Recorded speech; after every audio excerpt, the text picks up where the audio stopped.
Imagine a world far removed from the one we know, a time when the air was thick with the scent of untouched forests and rivers carved silent paths through landscapes that had yet to feel the heavy hand of civilization. Imagine humans, small communities scattered across continents, navigating a planet that was both familiar and profoundly alien.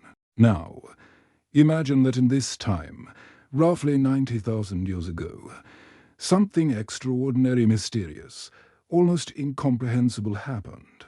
A pattern emerges in the whispers of the earthen layers of ash, stone, and pigment, suggesting a world where humans almost vanished, where knowledge flickered briefly and then was lost, leaving only subtle traces for us to find today. This is the Lost Epoch. It is a period largely forgotten by history, yet quietly alive in the fragments uncovered by archaeologists, paleontologists, and those who dare to look deeper into the fossilized soil. We have names for the epochs before and after, but this one, this strange, fleeting period, seems to resist categorization. Its story is not written in grand monuments or elaborate civilizations. Instead, it is whispered in stone tools, in patterns of pigment on cave walls, in the careful arrangement of hearths and stones that hint at a mind observing the stars, counting the days, and trying to understand the rhythm of the world. What could have caused such abrupt bursts of intelligence and creativity, only for them to vanish? Was it climate, sudden environmental upheaval, or something else, something we have yet to grasp? Some scientists point to genetic bottlenecks, times when populations dropped to mere thousands across the globe. Others notice anomalies in tools, pigments, and structures that suggest experimentation, knowledge, and abstract thought emerging far earlier than previously believed. Yet, these signs are fleeting, isolated, almost like glimpses of a brilliant light seen briefly through mist. Picture a small valley, untouched except for a tiny human settlement. Children run along riverbanks, their laughter mingling with the gentle gurgle of water over smooth stones. Women gather firewood and medicinal plants, carefully selecting roots and leaves, noting their properties from season to season. Men hunt, not in large parties, but in small, calculated groups, watching animal tracks and signs of the weather with patience and precision. Every gesture is deliberate, born of necessity, curiosity, and perhaps even a sense of wonder. And then, in a nearby cave, pigments appear on the walls: red ochre, black charcoal, yellow clay. Geometric shapes, spirals, and lines that align with sunlight streaming into the cave at certain times of the day. No one knows what these patterns truly meant. Were they art, ritual, observation, or instruction? Perhaps all of these. What is certain is that someone, with a mind remarkably similar to our own, took the time to create them, to mark something of importance, leaving a trace that would survive tens of thousands of years across continents. Similar patterns appear: isolated communities, disconnected by vast distances, display knowledge and skill that suggest bursts of innovation, sharp tools carved with precision, stone arrangements that might mark seasons, celestial positions, or pots, fires maintained with careful attention, ranged not only for warmth but for signaling, cooking, or ritual. And then, as suddenly as they appeared, these creations vanish, leaving nothing but traces in soil, stone, and memory. What does this tell us about humans of that time? It suggests intelligence, yes, but also fragility. It suggests that knowledge is not guaranteed to survive, even when it is extraordinary. It suggests that the rhythms of survival, climate, and chance can erase entire chapters of human history without warning. Imagine walking through the remnants of one of these communities. The sun is low on the horizon, casting long shadows across the valley. You hear the distant call of a bird, the rustle of leaves in a gentle wind. A stone tool lies half buried in soft soil, worn smooth by centuries. Nearby, a patch of pigment, faded but still visible, marks a spiral on a rock surface. You wonder about the people who once touched these objects. What did they see when they looked at the stars? What did they feel when they marked the walls with color? What stories did they tell around the fire before drifting to sleep under the open sky? The Lost Epoch is a world of subtlety and complexity. It challenges our assumptions about progress, continuity, and the survival of knowledge. It hints at intelligence and culture flourishing in bursts, then fading, only to re-emerge elsewhere, or perhaps never again. It invites us to ask questions. Gently and without rush, could these humans have known more than we think? Could their fleeting insights, lost to time, have influenced the very foundation of what we call human civilization? And if so, how much remains hidden, waiting silently beneath layers of earth, waiting for someone to notice, to imagine, to wonder? As we begin this journey through the Lost Epoch, let us move slowly, patiently, and with an openness to mystery. We will walk through valleys, caves, forests, and rivers. We will hear the faint whispers of lives long gone, feel the textures of ancient tools and pigments, and glimpse the delicate brilliance of human creativity that flickered like candlelight against the darkness of prehistory. And though we cannot fully understand these people, we can appreciate the elegance and subtlety of their existence. We can allow curiosity to guide us, letting the mind wander gently along the riverbanks of time. We can imagine the rhythms of life, the sensations of discovery, the quiet determination to survive, to observe, and to create. This is the story of a time when humans nearly vanished. A time when knowledge appeared in fragments, flourished briefly, and then vanished, leaving mysteries that challenge our understanding even today. It is a story not of triumph or catastrophe, but of subtle brilliance, endurance, and the fragile persistence of thought. And as we step into this world, let us do so with calm attention, gentle wonder, and a readiness to listen to the land, to the traces, and to the whispers of 90,000 years ago. As we continue to imagine the world of 90,000 years ago, let us wander further into its quiet corners, where life unfolds in delicate, almost imperceptible rhythms. Picture a small stream cutting through a valley, its water clear and cold. Reflecting the slow movement of clouds above, a family gathers along its banks, bending to collect water in carved wooden vessels. The air is filled with the earthy aroma of wet soil, moss, and the faint, smoky scent of a nearby fire. Children watch carefully as their elders sharpen tools. They are learning, not through instruction in words as we know them, but through observation, imitation, and shared experience. The flick of a wrist, the pressure on stone, the rhythm of movement all are lessons in survival, skill, and understanding. In these moments, knowledge passes quietly from one generation to the next, fragile and precious, yet powerful in its potential to endure, somewhere nearby. A lone hunter tracks a herd of animals through the forest. The leaves crunch softly beneath feet. Attuned to every sound, every scent, the hunter pauses, senses heightened, noticing patterns invisible to casual observation.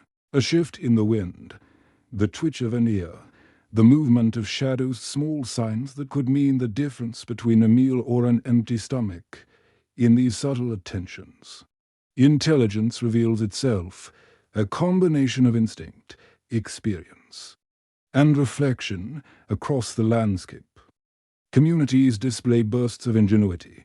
Simple structures of stone and wood offer shelter, warmth, and protection. Pigments mark stones and cave walls, not mere decoration, but possibly ritual, instruction, or a form of communication reaching beyond the immediate, even the arrangement of stones around a fire, the careful choice of material for a tool, or the placement of shelters along a ridge suggests intention and awareness. Every act, no matter how ordinary it seems, carries evidence of thought, observation, and creativity. And yet, much of this knowledge is ephemeral. A sudden drought, a shift in climate, a wildfire, or the migration of a herd could disperse communities, erasing continuity and leaving fragments behind. Tools might survive, but the rituals, the observations, the understanding embedded in daily life, so much could be lost.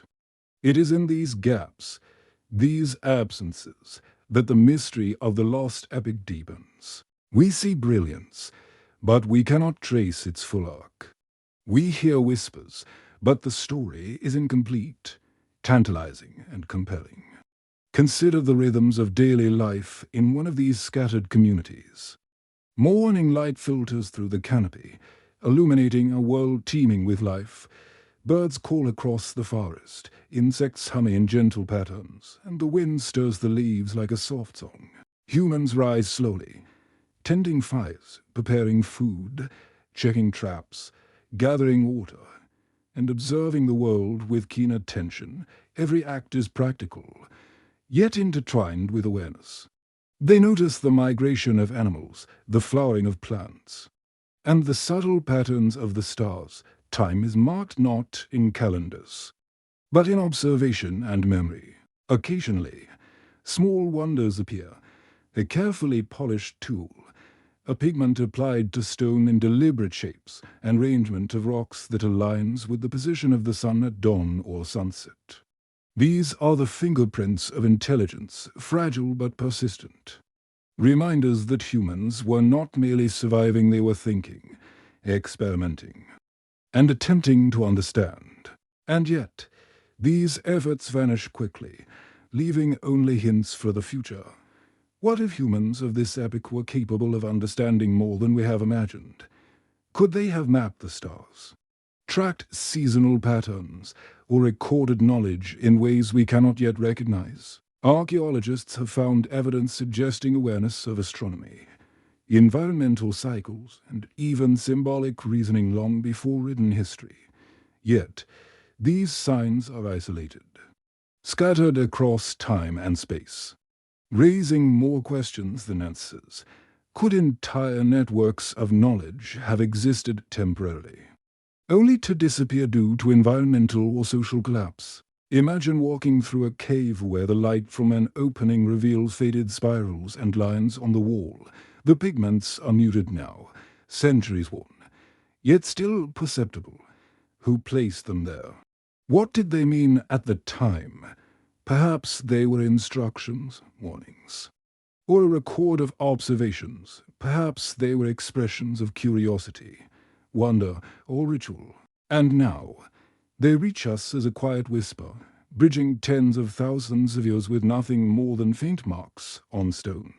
The Lost Epoch is filled with such contradictions, intelligence paired with fragility, creativity paired with disappearance, innovation paired with silence. It challenges our conventional understanding of history as a continuous, linear progression. Instead, it paints a picture of human life as episodic, experimental, and delicately balanced against the forces of nature. The landscape itself is a participant in this story. Rivers carve paths through forests and valleys, shaping the movement of humans and animals alike. Mountains stand as silent witnesses, influencing climate, migration, and settlement patterns. Wind, rain, and fire alter the environment unpredictably, forcing adaptation and ingenuity. In such a world, survival is intertwined with observation, reflection, and creativity, not just brute force. And so, as we linger in this imagined world, we begin to see the Lost Epoch as a tapestry of small, fleeting brilliance. Each act, whether creating a tool, ranging stones, or applying pigment, contributes to a story that is fragmented yet profound. We hear the soft rhythms of life long past, the crackle of a fire, the hum of insects, the distant call of birds. We sense the care, attention, and subtle intelligence of humans navigating a world both beautiful and precarious. In this way, the Lost Epoch is not merely history, it is a meditation on resilience, curiosity, and the enduring human spirit.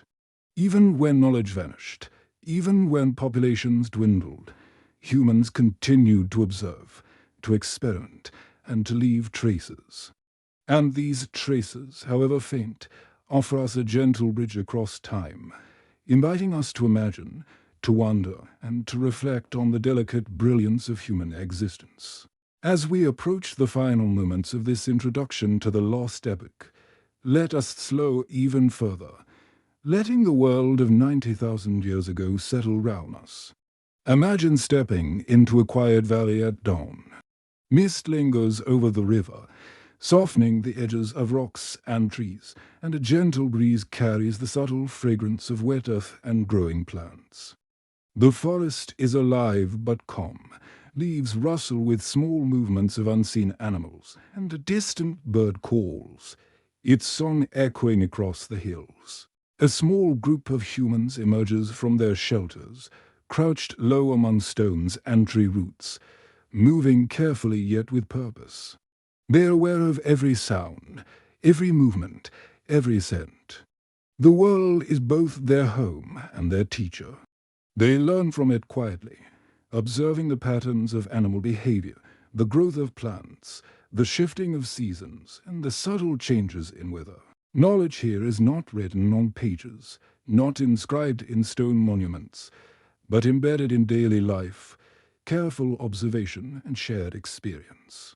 In one corner of the valley, a child crouches beside a shallow stream, watching the water swirl round smooth stones. The child is learning patience, noticing the way sunlight catches the surface, how small fish move beneath, and how reflections shift with the gentle current. This observation, repeated day after day, season after season, is a quiet education in understanding the world. It is in these seemingly small moments that intelligence manifests, quietly, delicately, and profoundly. Nearby, a fire crackles softly. A woman tends it, adding small twigs in measured amounts to maintain steady warmth, cooking, and comfort. She hums a low, almost imperceptible tune, a rhythm that has likely been passed down through generations without words.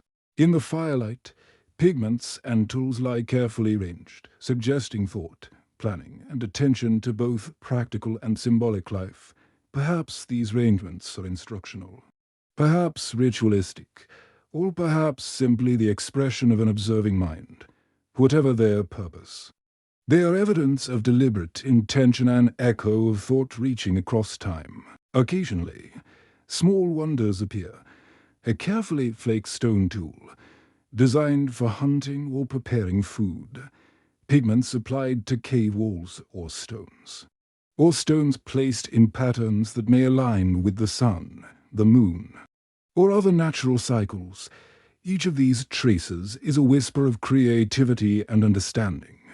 Subtle but profound, they are reminders that human intelligence existed not as a single, continuous flame, but in flickers, brief bursts that appeared, disappeared, and sometimes re-emerged elsewhere, and yet these traces are ephemeral. A sudden storm could wash away footprints. A wildfire could destroy shelters. A herd could migrate and disrupt carefully tended food sources. Knowledge, skill, and culture are fragile things, especially in small, isolated populations. The Lost Epoch is full of moments where brilliance appears, only to vanish without a trace. It is precisely this fragility that makes the epoch so mysterious, so compelling, and so humbling. What if some of the knowledge from this time has been lost forever? What insights, observations, or skills disappeared when populations dwindled or communities dispersed? Some scientists suggest that early humans may have understood aspects of their environment far more profoundly than we imagine.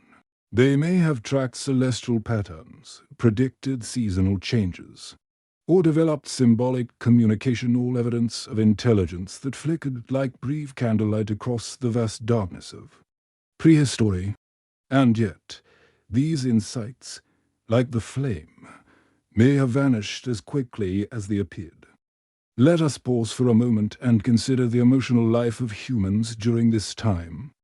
They experienced wonder, curiosity, caution, and perhaps even joy.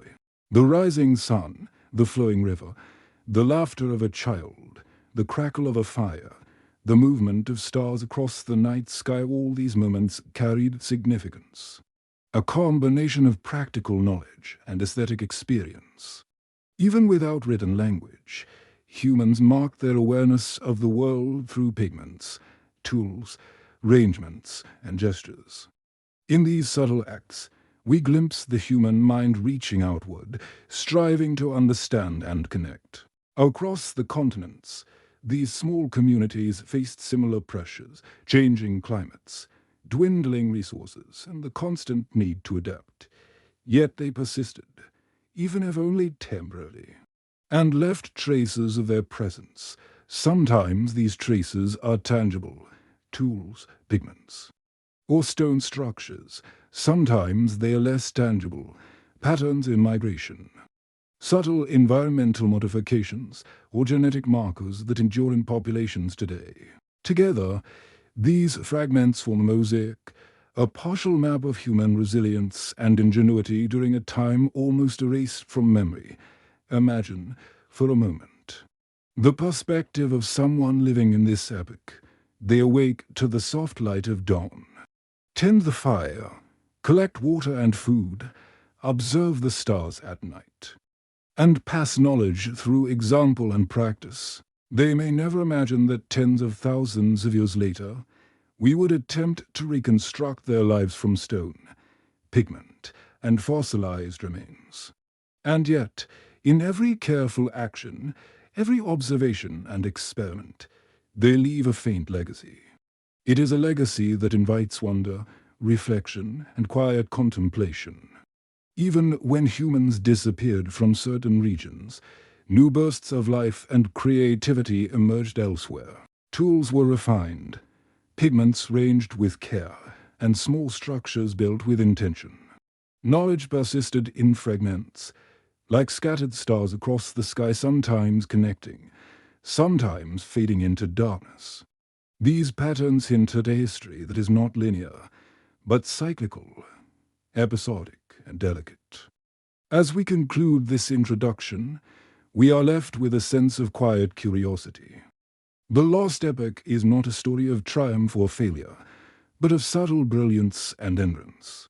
It invites us to slow down, to observe, and to appreciate the fragile persistence of thought, creativity, and intelligence, even in moments of disappearance or near extinction. The human impulse to understand, to create, and to leave traces endures now. As we prepare to move deeper into the Lost Epoch, let us carry with us this sense of calm attention. We will explore landscapes, communities, and moments of human life long past, listening to the whispers of intelligence and creativity that flickered across time. We will encounter mysteries, anomalies, and faint echoes of knowledge that challenge our understanding. And we will do so gently, letting curiosity and reflection guide us, allowing the rhythms of the Lost Epoch to unfold slowly, like a river weaving through valleys, quiet, steady, and persistent. The story of the Lost Epoch is a story of humans almost forgotten, of knowledge almost lost, and of intelligence flickering in bursts across the millennia. It is a story of quiet resilience, subtle brilliance, and the enduring human spirit. And it begins here, in the calm, mist-filled valleys, beside flowing rivers, under the endless sky, with small communities of humans observing, learning, and creating in ways both familiar and mysterious to us today. Let us step gently into this world, with soft attention, patient curiosity, and a sense of wonder, for the lost epic awaits, and with it, the faint whispers of 90,000 years ago, ready to guide us through a history both elusive and profoundly human. As we move into the context and background of the Lost Epoch, let us linger in the landscapes themselves, allowing the environment to tell its story as much as the humans within it. The world 90,000 years ago was dramatically different from the one we inhabit today, yet some aspects are strangely familiar. Vast forests stretched across continents, their canopies dense with leaves that filtered sunlight into soft, dancing patterns on the forest floor. Rivers wound their way through valleys, carving deep channels over millennia, their waters teeming with fish and sustaining life along their banks. The climate was variable, often unpredictable, shaped by glacial cycles that advanced and receded, shifting coastlines and altering rainfall patterns. In some regions, expansive grasslands supported large herds of animals, providing food for hunters and the raw materials for clothing, tools, and shelter. In others, dense forests and rugged mountains created natural barriers, isolating communities and fostering unique adaptations. Survival required keen observation and deep knowledge of one's environment, and humans of this epoch displayed an astonishing capacity for both. Consider a small group living near a river delta. They wake to the soft chorus of birds, the hum of insects, and the gentle rush of water over stones. Mornings are spent foraging along the banks, selecting edible plants, roots, and berries with careful attention. Children learn by watching, mimicking, and experimenting, absorbing the wisdom embedded in daily routines. Every plant is recognized for its nutritional, medicinal, or practical use. Every animal is studied, not merely as prey, but as a participant in a larger ecosystem. In these communities, survival was intertwined with subtle rituals and observations. Perhaps they noted the position of the sun at sunrise or sunset, the migration of certain birds, or the flowering of plants. Such observations could indicate seasonal changes, helping communities anticipate resource availability. It is here that the seeds of early astronomy and environmental awareness appear, not in written records, but in lived experience, observation, and memory. Across the continent, similar patterns emerge. Groups living in caves, rock shelters, or open plains display ingenuity in adapting to their surroundings. Stone tools vary in shape and complexity, reflecting both necessity and creativity. Pigments and carvings appear in scattered locations, hinting at abstract thought, symbolic communication, or ritual practices. The variations between communities suggest experimentation and adaptation, as humans tested different methods of survival and expression. Yet the evidence is often fragmented. A carefully crafted tool may be found thousands of miles from another, yet no clear link exists to suggest direct communication between groups. Pigments and carvings, though striking, are rare, and their purpose remains elusive. These fragments hint at bursts of innovation that emerge and disappear, leaving subtle traces rather than continuous records. This episodic pattern is a hallmark of the Lost Epoch, brilliance tempered by fragility, insight tempered by the impermanence of human settlement. Environmental challenges were constant companions. Shifting climates, glacial advances, droughts, and volcanic activity could transform landscapes in a matter of years. Humans adapted through ingenuity, learning to track animal behavior, modify shelters, store food, and use natural resources efficiently. Their understanding of the world was practical, yet profoundly intelligent, informed by centuries of observation passed down through generations. The balance between survival and innovation was delicate. One wrong season or harsh winter could disrupt a community entirely. We can also imagine the social fabric of these groups, Communication was likely nonverbal as much as verbal, relying on gestures, shared routines, and learned behaviors. Cooperation was essential, hunting in groups, maintaining fires, caring for children, and sharing resources. Small communities may have developed leadership structures or roles based on skill, experience, or temperament. All of these elements point to a level of social sophistication that is often overlooked when we imagine early humans. Even leisure and curiosity played a role. Pigments, carvings, decorative elements suggest that early humans engaged in creative expression, ritual, or teaching. A simple spiral painted on a rock might mark a celestial event, a seasonal change, or serve as a symbol for storytelling. Such acts reveal awareness of time, environment, and abstract thought, a level of cognition that parallels aspects of our own modern understanding. An intriguing aspect of this epoch is the apparent bursts of technological or cultural innovation.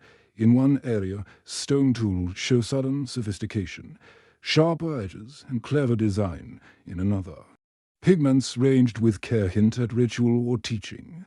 Yet these developments are sporadic, appearing briefly and often vanishing without trace. It raises the question, were these bursts isolated experiments, environmental responses, or evidence of intelligence that did not persist due to population bottlenecks or other unknown forces? Travel and migration also shaped the Lost Epoch. Humans moved in response to climate, food availability, and other pressures, carrying knowledge, tools, and practices with them. These movements could connect distant communities or isolate them, creating diversity in adaptation and cultural expression. Evidence of long-distance trade or contact is subtle and unusual. Stone here, a pigment style there, but it hints at networks that have largely disappeared. These connections, though faint, suggest a web of human experience far more complex than previously assumed. In quieter moments, humans likely paused to observe the natural world with wonder. The flight of birds, the movement of clouds, the rising and setting of the sun, each could inspire curiosity, reflection, or symbolic meaning. In these quiet acts of observation, humans of the Lost Epoch demonstrated not only survival instinct, but an early form of mindfulness, a connection to the rhythm of nature that echoes in our own appreciation for the environment today. And yet, despite intelligence and ingenuity, communities remained vulnerable. Population declines, environmental upheavals, and disease could wipe out groups entirely. Some experts suggest that global events led to severe bottlenecks, reducing human numbers to a fraction of what had existed before. Such reductions amplify the fragility of knowledge and culture. Brilliant innovations may vanish when populations shrink, leaving only fragments to puzzle future generations.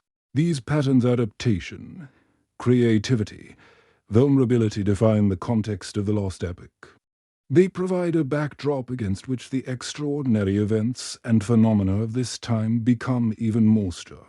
IKNG, the environment, the communities, and the rhythms of daily life all contributed to the conditions that allowed intelligence and creativity to flare, then fade, leaving only traces for us to find. As we explore further, we will encounter the human experiences behind these traces, the hunters tracking prey, the families tending fires, the individuals applying pigment to stone. The small acts of observation that reveal minds quietly engage with their world. We will see moments of innovation, adaptation, and brilliance, often fleeting, often isolated, yet undeniably human. The Lost Epoch was not a static world. It was alive with motion, challenge, and possibility, shaped by climate, terrain, and human ingenuity. It reminds us that survival and creativity are intertwined, that intelligence is fragile, and that the story of humanity is not simply a march of progress, but a series of bursts, pauses, and delicate persistence. And so, As we step deeper into this time, let us carry the rhythm of the Lost Epoch with us, the quiet observation, the careful attention, the gentle curiosity that allowed humans to navigate a world at once harsh, beautiful, and mysterious as we continue to explore the context of the Lost Epoch. Let us linger on the landscapes and ecosystems that shaped human life. Forests stretched endlessly in some regions, their dense canopies filtering sunlight into shifting mosaics on the forest floor. The air was rich with the earthy scent of moss, fallen leaves, and damp soil, carrying the subtle aromas of flowering plants and herbs. Streams and rivers cut through valleys, with gentle persistence, offering both sustenance and guidance for those who follow their paths. Animals moved alongside humans, some as companions, some as prey, and some simply as fellow travelers in a world that pulsed with life. In these environments, humans developed extraordinary observational skills. They learned to read the signs of animals, the direction of footprints, the subtle shifts in behavior, the patterns of migration. They understood the growth cycles of plants, the arrival and departure of insects, and the signals of weather hidden in clouds, wind, and the rustling of leaves. Every day demanded careful attention, every action carried consequence, and every observation could hold the key to survival. Imagine a morning in one of these communities. A thin mist rises from the ground, softening the edges of rocks and trees. The family wakes slowly, attentive to the subtle cues of the natural world. Water is drawn from the stream, food is gathered and prepared, and small fires are kindled with practiced precision. Children watch the elders, learning not only how to hunt and forage, but how to notice the rhythms of life itself. The passing of knowledge is quiet, almost instinctual, embedded in practice rather than spoken instruction. It is in these moments that early forms of science emerge: observation, hypothesis, experimentation. They exist in quiet, practical ways. A hunter notices a pattern in animal behavior, testing it over time to see if it holds true. A gatherer tracks the ripening of fruit or the blooming of plants, anticipating the best times to collect or preserve. Even the arrangement of stones or pigments may reflect early attempts at recording, communication, or symbolic thought. Across continents, these practices appear in fragments, sometimes astonishingly advanced. Stone tools reveal careful planning, shaping, and understanding of materials. Pigments ranged on cave walls or rocks suggest ritual, symbolism, or instruction, and yet these innovations often appear suddenly, in isolated pockets, only to vanish after a few generations. The episodic nature of creativity and intelligence during this epoch is a puzzle that challenges our assumptions about continuity and progress. Migration shaped human life profoundly. Groups moved in response to climate, resource availability, and the movement of prey animals. Paths cut through forests, along rivers, and over mountains, connecting distant communities in subtle ways. Occasional encounters may have allowed for the exchange of knowledge, tools, or cultural practices, yet isolation was equally common, resulting in localized adaptations, unique innovations, and regional variations in material culture. Imagine a hunter following tracks through the forest. The sound of the leaves underfoot is muted by centuries of accumulated soil and organic matter. The hunter pauses, senses heightened, noticing a subtle change in scent or movement.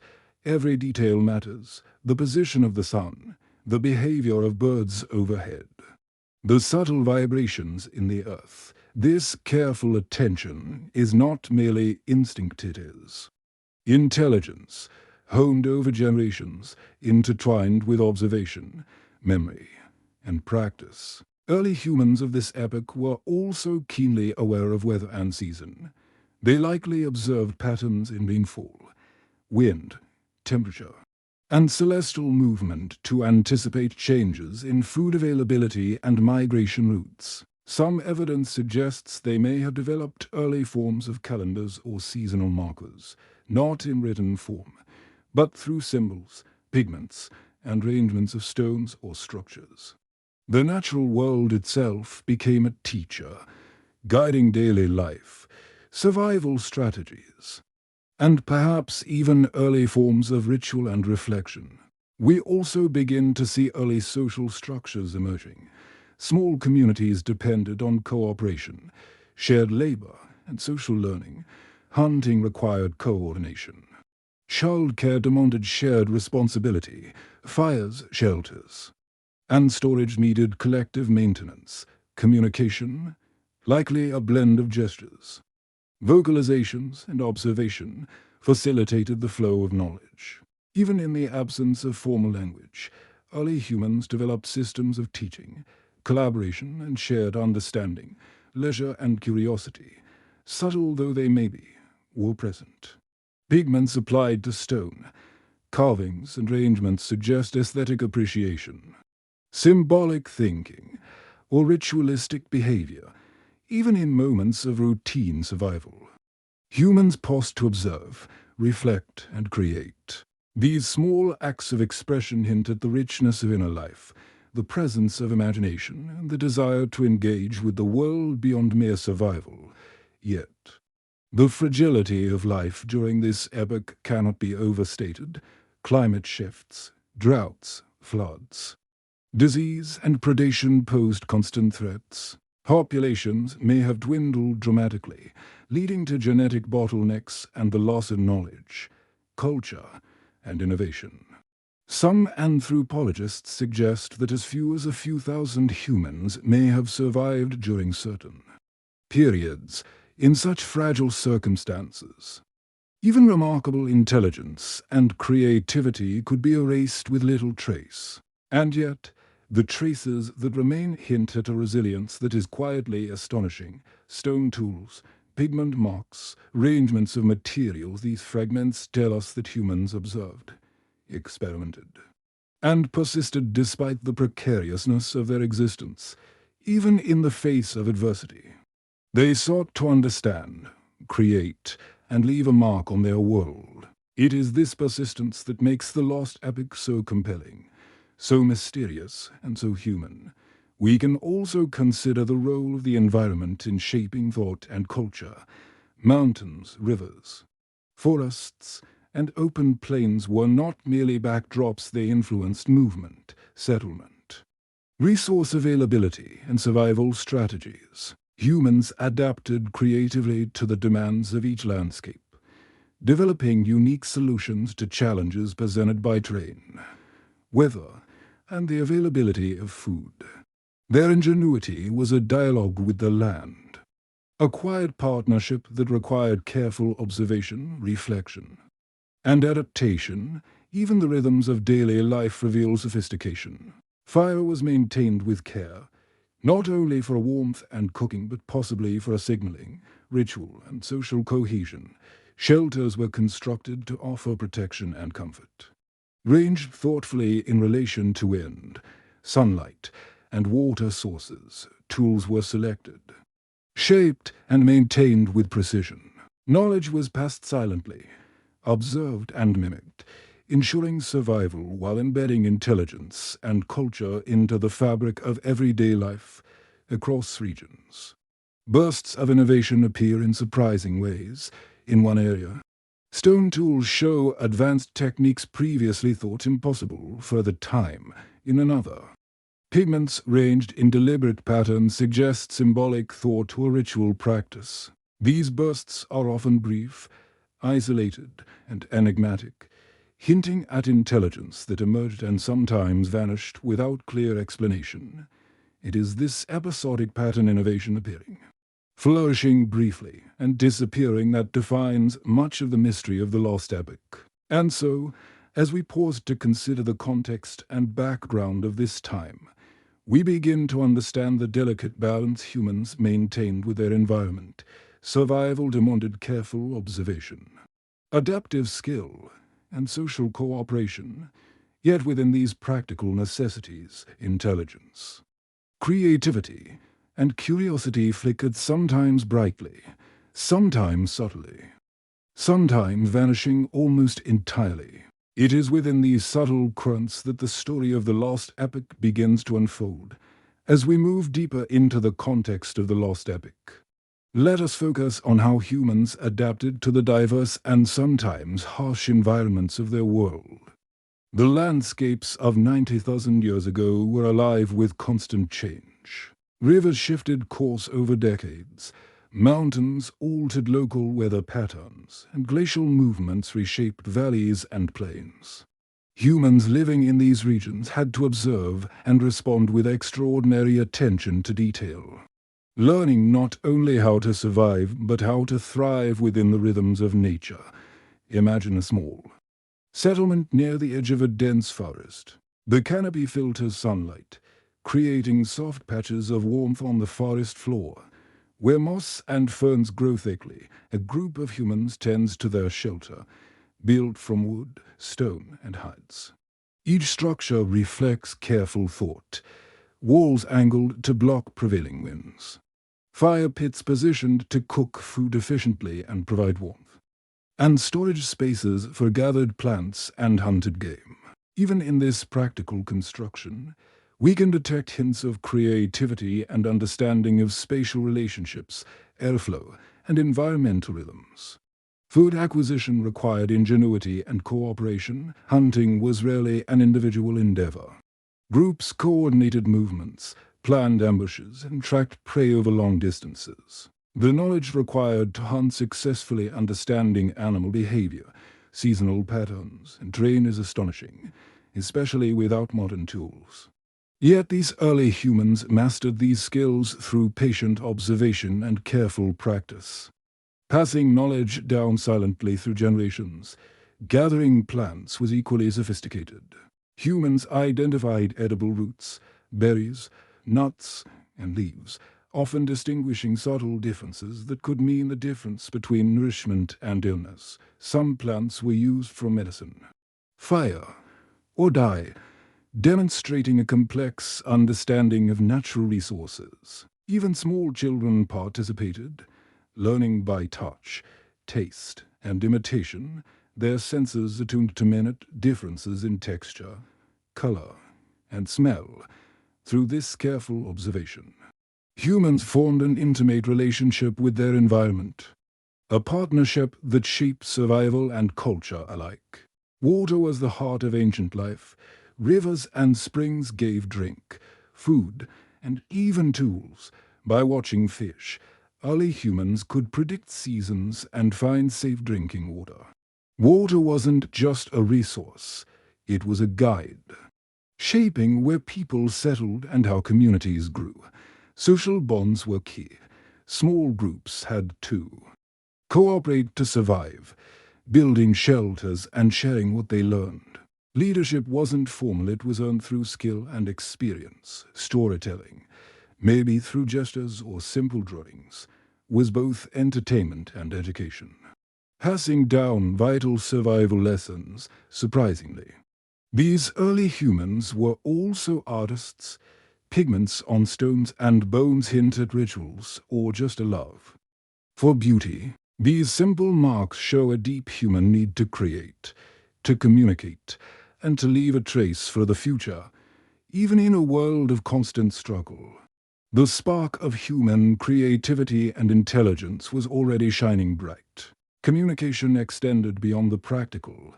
Gestures, vocalizations, and shared routines allowed the transmission of stories, warnings, and guidance.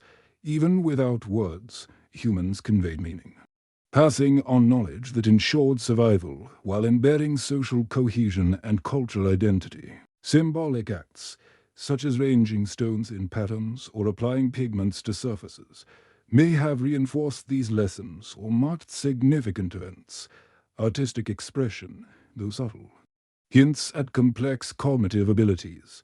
Pigments may have been used to decorate tools, shelters, or even the human body itself. Patterns, spirals, and geometric designs suggest attention to aesthetics and possibly abstract thought. These acts were not necessary for survival, yet they reveal a human desire to observe, record, and engage with the world beyond immediate needs.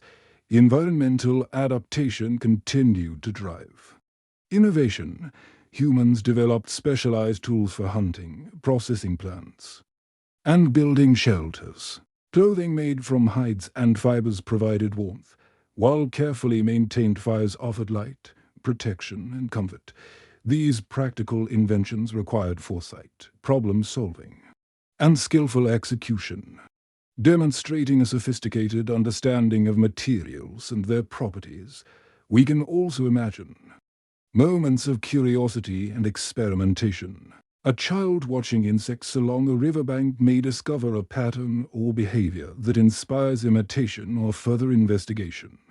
An adult experimenting with pigments or tool shapes may stumble upon a more effective method, passing it to others and contributing to the subtle evolution of technology. These small acts, repeated across communities and generations, form a mosaic of intelligence, innovation, and cultural richness. Yet, for all their ingenuity, humans remained vulnerable. Environmental shifts, droughts, floods, glacial movements could disrupt food sources and force migration. Diseases, predation, or accidental injury posed constant threats. Population declines could erase cultural knowledge, leaving only fragments for future generations. It is within this tension between innovation and vulnerability that the story of the Lost Epoch gains its quiet drama and mystery. Trade, contact, and occasional long-distance movement may have played a role in cultural transmission. Evidence of non-local stones, shells, or pigments suggests that humans sometimes traveled far or exchanged materials across distances. Even these subtle interactions hint at a network of knowledge and influence, invisible to us but crucial to the survival and adaptation of communities. Consider the role of storytelling, even in rudimentary form. Gestures, mimicked actions, or symbolic marks may have conveyed lessons about hunting, food sources, or natural hazards. Stories reinforced social norms, preserved environmental knowledge, and provided a framework for understanding the world. Through these acts, humans of the Lost Epoch not only survived, but embedded meaning and awareness into their lives, creating a foundation for culture and memory. Sleep, rest, and reflection were likely important as well.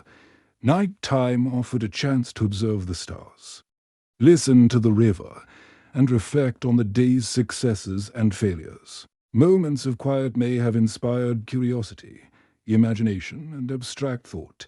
In these subtle moments, humans connected with their environment, their communities, and perhaps with ideas and patterns that we can only glimpse today, even in the most isolated valleys or plains.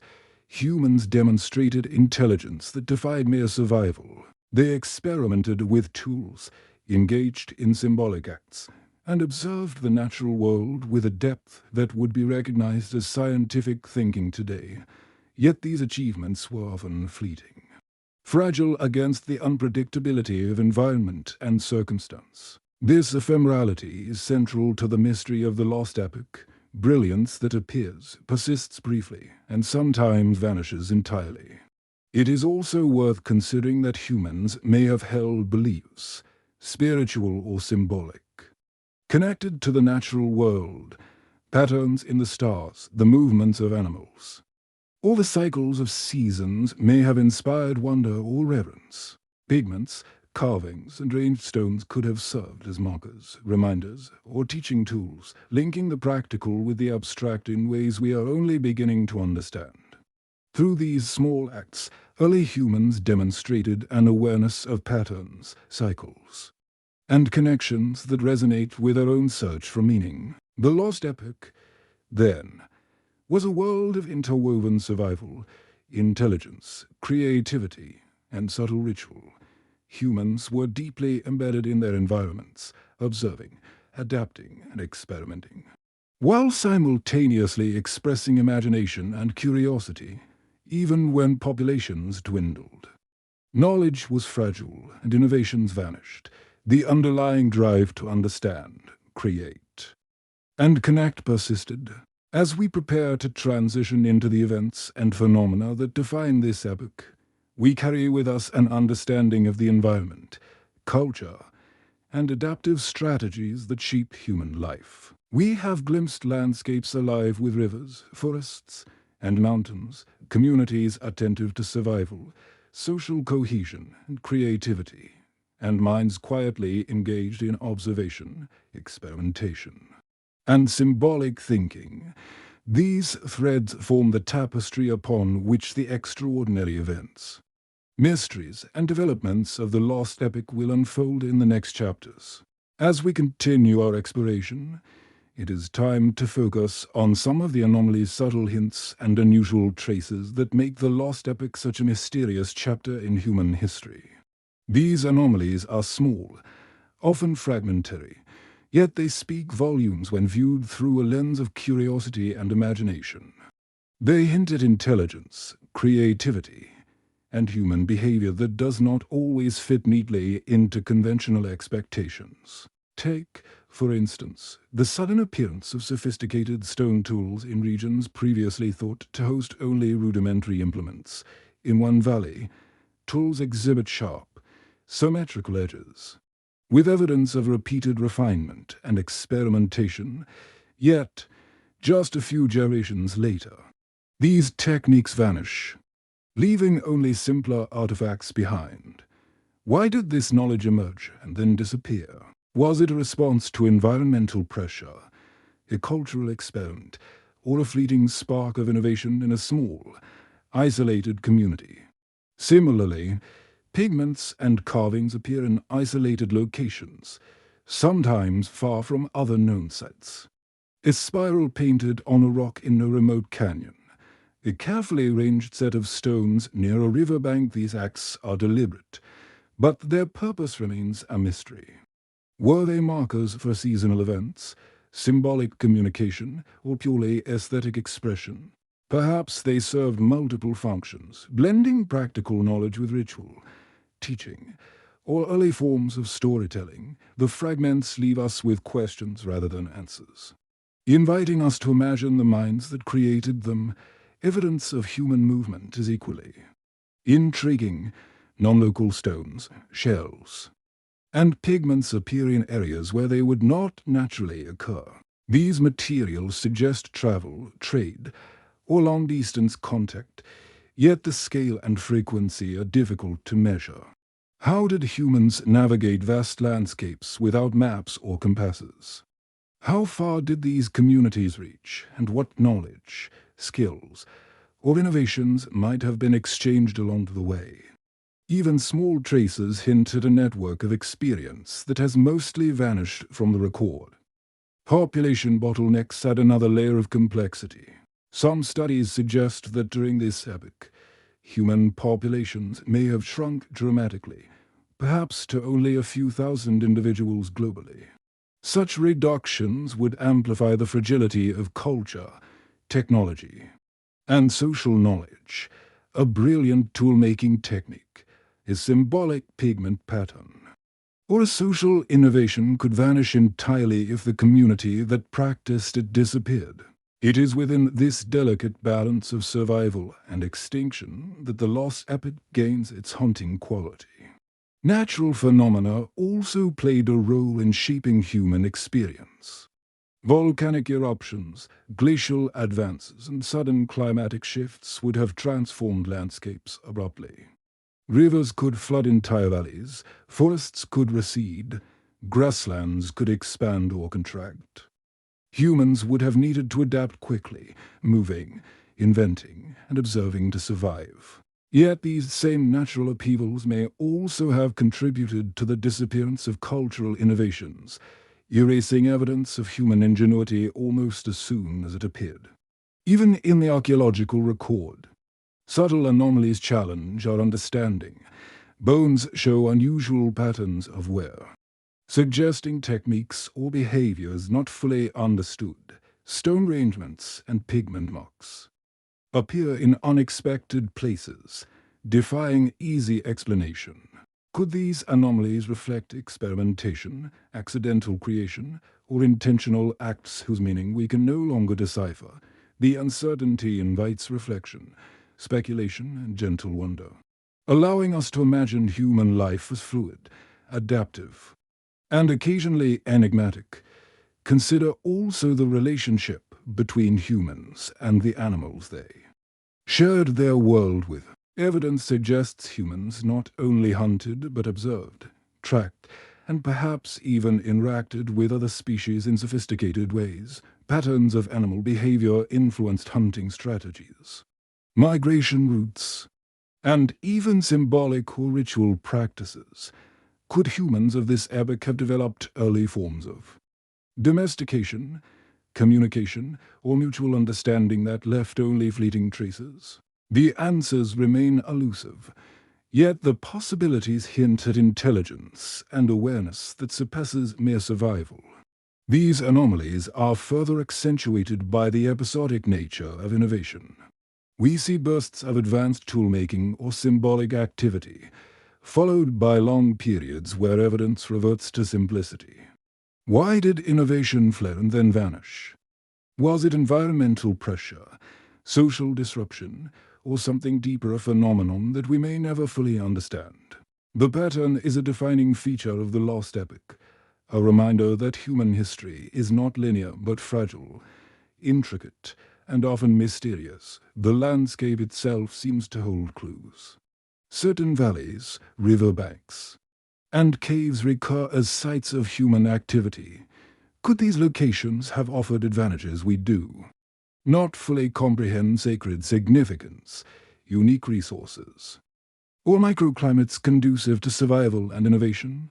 Perhaps the land shaped the people as much as the people shaped the land, creating a dialogue between human intelligence and environmental constraints. Daily life, though largely hidden from us, likely contained moments of observation and reflection. A hunter pausing to watch the movement of clouds, a gatherer noticing the ripening of fruit, a child tracing patterns in the sand. These small acts accumulate, forming the foundation of knowledge, culture, and ingenuity. Even if the population remains small, these repeated behaviors could influence survival, innovation, and social cohesion in ways that are subtle but profound. As we prepare to transition into the events and phenomena of the Lost Epoch, it is important to carry forward these threads of anomaly, curiosity, and human adaptability. They remind us that intelligence does not always leave continuous traces, that innovation can appear and vanish, and that humans have always navigated a world that is simultaneously beautiful, dangerous, and mysterious. The stage is set for events that defy simple explanation, revealing glimpses of a past where humans responded to challenges, observed the world, and perhaps even glimpsed aspects of reality that remain hidden from us today. These anomalies, fragmentary, sporadic, yet persistent, invite us to consider the Lost Epoch not as a static period, but as a dynamic, vibrant, and sometimes enigmatic chapter in human history. Each tool, pigment mark, and stone arrangement is a whisper from the past, urging us to imagine the lives, decisions, and observations of those who lived tens of thousands of years ago. Even in their absence, the traces suggest minds at work, experimenting, adapting, and engaging with the world in ways that resonate with our own curiosity today. Finally, let us pause to reflect on the human spirit evident in these fragments. Despite environmental challenges, population pressures, and fleeting innovations, humans persisted. They adapted, observed, and created, leaving behind small, tantalizing clues of their presence. The Lost Epoch, with all its anomalies and mysteries, is a testament to the resilience, intelligence, and creativity of early humans, setting the stage for the extraordinary events and phenomena that will unfold in the next chapter of our story. As we draw the context of the Lost Epoch to a close, it becomes clear that human life during this time was a delicate dance between survival, observation, and creativity. The landscapes were vast and varied, ranging from dense forests to open plains. From river valleys to rugged mountains, each environment presented challenges and opportunities, shaping human behavior in subtle but profound ways. Early humans learned to read these environments with remarkable sensitivity: the rustle of leaves, the flight patterns of birds, the subtle changes in the flow of rivers, all were interpreted for survival and guidance. A sudden shift in wind might signal a storm. The appearance of specific plants could indicate the season or the presence of water nearby. Humans observed, experimented, and adjusted, their minds quietly attuned to patterns that modern science would recognize as early ecological understanding. Resource management was central to survival. Hunting required patience and coordination, sometimes over days, even weeks, following animal tracks or seasonal migrations. Gathering demanded careful selection to avoid poisonous plants and maximize nutritional value. Even water, a seemingly simple necessity, had to be sourced, stored, and treated carefully. With knowledge passed down through observation, imitation, and practice, these acts of attention and foresight reflect intelligence embedded in daily life, often overlooked but vital to sustaining small communities. Social structures, too, were finely tuned to these environmental pressures. Cooperation, shared labor, and the exchange of knowledge strengthened survival. Elders passed down guidance silently or through demonstration, while children learned through observation and participation, storytelling through gestures. Symbolic marks or ritual acts helped encode lessons about animals, seasons, and social norms. Even absent formal language, these practices created cohesion and continuity, embedding knowledge in both the mind and the culture of each group. Curiosity and creativity were never far from practical life, pigments applied to rocks or tools. In aesthetic or symbolic expression, patterns of stones ranged near water or along pathways may have served ritual or teaching purposes. Even small children may have experimented with patterns in sand or mud, unknowingly contributing to the slow accumulation of cultural knowledge. These seemingly minor acts reveal the subtle presence of imagination and abstract thinking in a time dominated by survival. Anomalies, as we explored, punctuate the archaeological record, reminding us that human innovation was neither linear nor uniform. Advanced tools appear suddenly in some areas, only to vanish later. Symbolic markings appear sporadically, often without context. These anomalies raise questions about population dynamics, environmental pressures, and the fragile persistence of cultural knowledge. Could entire innovations vanish due to a harsh winter, the flood, or the loss of a small community? Such possibilities highlight the precarious brilliance of early humans during this epoch. Mobility and contact added another layer of complexity. Evidence of non-local material, stones, shells, pigments indicates that humans occasionally traveled or exchanged goods over long distances. Even isolated movements could spread knowledge, techniques, or cultural practices, creating subtle networks of influence across continents. Yet these connections were likely sporadic, leaving fragmentary evidence that challenges our understanding of human interaction in this period. Consider also the emotional and reflective life of these early humans. Moments of quiet observation, play, or contemplation likely punctuated the rigor of survival. The sound of wind through the trees, the movement of clouds over a distant mountain, or the ripple of water in a shallow stream. Such details may have inspired curiosity, or even early spiritual reflection. In these moments, humans engaged with their world not only practically, but also emotionally and cognitively, laying the groundwork for symbolic thought and cultural complexity. The Lost Epoch was a world of contrasts, beauty and danger, ingenuity and vulnerability.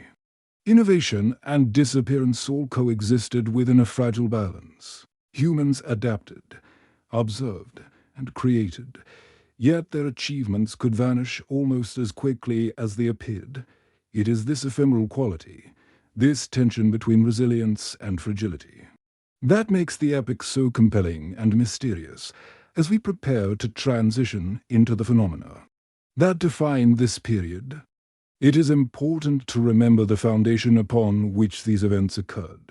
The context: we have explored the environment, social structures, daily life, and anomalies sets the stage for extraordinary occurrences that may appear almost fantastical to modern observers. Human ingenuity, environmental forces, and the subtle interactions of communities created conditions ripe for phenomena that continue to puzzle historians, archaeologists, and scientists today. Imagine standing on a hillside, overlooking a river valley where humans of the Lost Epoch once lived. The forest stretches endlessly, interspersed with clearings where shelters were built and fires were maintained.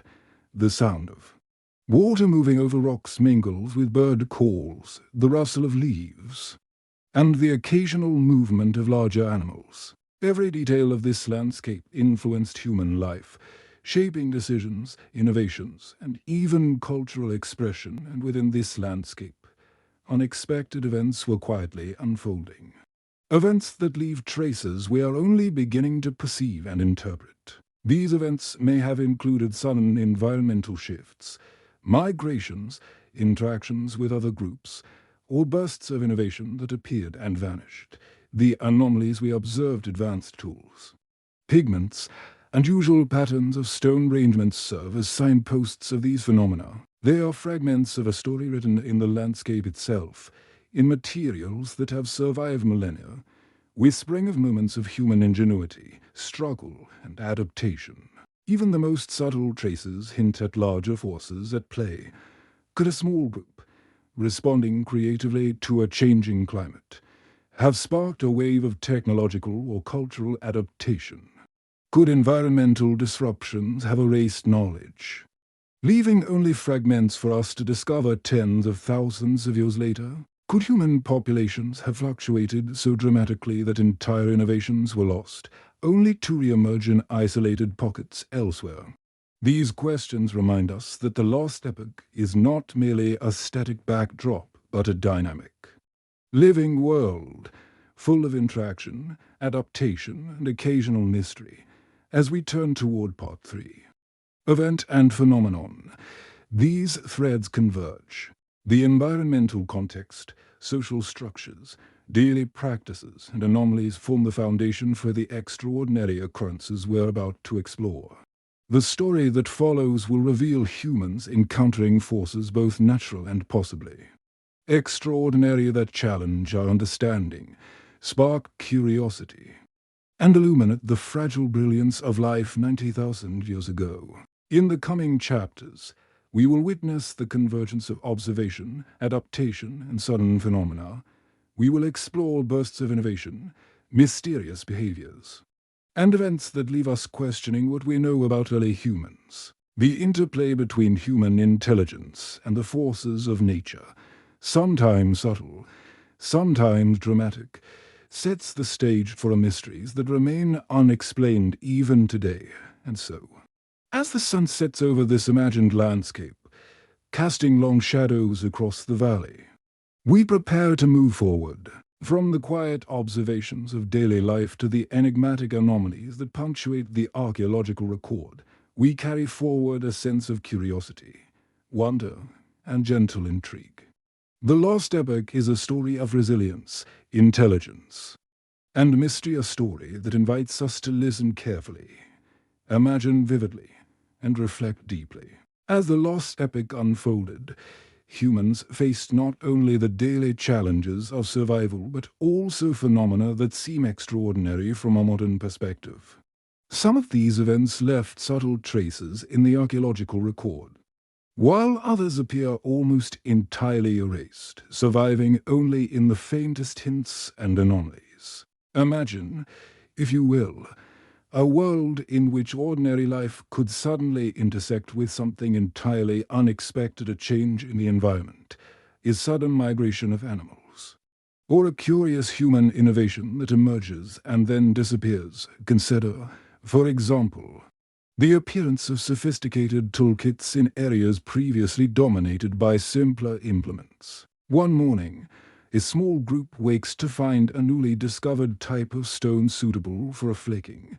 Forming exceptionally sharp edges, they experiment, refine, and produce tools that allow them to hunt more efficiently, process plants more effectively, or shape materials in ways that would have seemed impossible the day before. Yet, as generations pass, this knowledge may vanish, leaving behind only a handful of the tools as tantalizing evidence. The sudden emergence and disappearance of such innovations creates a rhythm in the archaeological record, one that hints at bursts of human ingenuity followed by periods of quiet. Almost as if intelligence itself flickered like a candle in the wind. Environmental phenomena often punctuated human life in dramatic ways. Volcanic activity, sudden flooding, or rapid climate shifts could alter landscapes overnight, forcing communities to adapt quickly. Imagine a river valley, once lush and abundant, suddenly flooded by unexpected rainfall or glacial melt. Humans, animals, and plants must respond in unison to survive. In these moments, human observation and adaptability are tested, and innovations may emerge under pressure, only to vanish when the environment stabilizes or populations are displaced. Migration patterns, both human and animal, were closely intertwined with survival and adaptation. Groups followed prey over long distances, sometimes crossing unfamiliar territories, observing the land and learning its rhythms. Occasionally, they would encounter other human groups, and these interactions could lead to exchanges of knowledge, tools, or cultural practices, yet such encounters were rare, leaving behind fragmentary evidence that sparks more questions than answers. Did these interactions influence local innovations? Did knowledge transfer occur through teaching, imitation, or perhaps shared rituals? We may never know fully. But the traces suggest that the world was connected in subtle, often overlooked ways. Some phenomena hint at cognitive leaps, moments when humans engaged in abstract thinking or symbolic behavior. Consider the use of pigments in isolated locations, spirals on stone walls, dots on animal bones, arrangements of stones near water. These acts, deliberate and repeated, suggest more than decoration. Perhaps they recorded significant events, guided seasonal activities, or marked sacred places. Even without clear understanding, we sense an awareness of patterns, a desire to communicate, and a recognition that the world can be interpreted and represented in symbolic form. Unexpected discoveries of structures or arrangements further fuel the mystery. Small enclosures, hearths positioned with precision, or stone circles in seemingly random locations challenge assumptions about the simplicity of early human communities. Were these merely practical, designed for protection or warmth? Or did they carry additional significance, ritual, teaching, or observational experiments with the environment? The absence of consistent patterns only deepens the intrigue, suggesting that human activity during this epoch was both practical and, at times, profoundly imaginative. Animal interactions add another layer of complexity. Humans were keen observers of wildlife, tracking migration patterns, understanding seasonal behaviors, and predicting outcomes based on subtle cues. Some species may have been tolerated near settlements, while others were hunted or avoided. Occasionally, humans might have attempted early forms of animal management, guiding flocks or even influencing movement patterns. These interactions, although rarely recorded, demonstrate intelligence applied with observation, foresight, and experimentation. One of the most captivating aspects of this epoch is the apparent irregularity of human innovation. Tools, pigments, or behavioral patterns appear sporadically, in bursts that suggest experimentation, pressure, or sudden insight. Then, almost as abruptly, they vanish. Could environmental pressures, population bottlenecks, or social disruptions explain these fleeting appearances? Or might they hint at something deeper, an early understanding of concepts or practices that only briefly emerged before disappearing from the record entirely? Such questions linger in the faint traces of material culture and the subtle rhythms of archaeological layers. Even daily routines carried subtle echoes of these phenomena. The arrangement of a hearth, the placement of stones round a shelter, or the choice of materials for tools may reflect both practical reasoning and experimental thought. Small discoveries, such as a better method for flaking stone or a more effective hunting strategy, could ripple through a community, sometimes for generations, sometimes fading without leaving a clear trace. Each of these small acts represents a moment where human intelligence, environment, and circumstance intersect, creating ephemeral patterns that tantalize modern observers. The sensory world of these early humans was alive with information, the rustle of leaves, the shimmer of water, the distant call of animals all provided clues that informed decision-making. A sudden change in wind direction could signal a coming storm. The smell of smoke might indicate other groups nearby. Observation was continuous, subtle, and essential, forming a foundation for the phenomena we now interpret as bursts of innovation. Unusual structures or symbolic acts, some events may have defied easy categorization. Anomalies in the archaeological record suggest moments where humans engage with the environment in ways that were experimental, ritualistic, or even playful.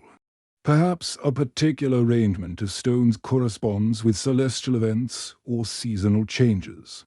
Perhaps pigments recorded hunting success, animal migrations, or abstract ideas. We may never know the full intent, yet these traces invite us to imagine a world in which humans navigated practical challenges while simultaneously exploring creativity, pattern recognition, and abstract thought. It is also possible that some phenomena reflected interactions with forces beyond daily survival events that humans could observe but not fully understand. Sudden environmental shifts, unusual animal behavior, or unexpected resource abundance might have been interpreted as significant, prompting rituals, migrations, or experimentation. These events leave subtle evidence tools refined in ways that suggest problem-solving under pressure. Shelters ranged for efficiency or ritual. Pigment marks with unclear meaning, they collectively point to a world in which humans constantly responded to complexity and surprise.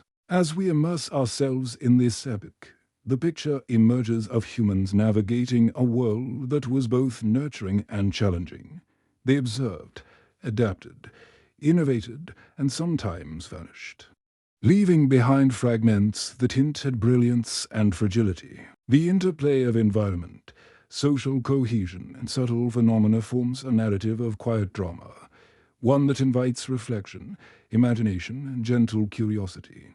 The Lost Epoch was alive with dynamic tension. The ordinary rhythms of daily survival intersected with extraordinary events, bursts of innovation, and subtle experiments in human thought. These phenomena, though often fragmentary, leave traces that inspire both wonder and gentle contemplation. They remind us that even tens of thousands of years ago, humans were capable of observation, creativity, and adaptation that resonates with our own sense of curiosity and intelligence today. As the Lost Epoch continued, subtle traces of extraordinary phenomena begin to emerge, hinting at moments when the ordinary flow of life intersected with something remarkable, almost inexplicable.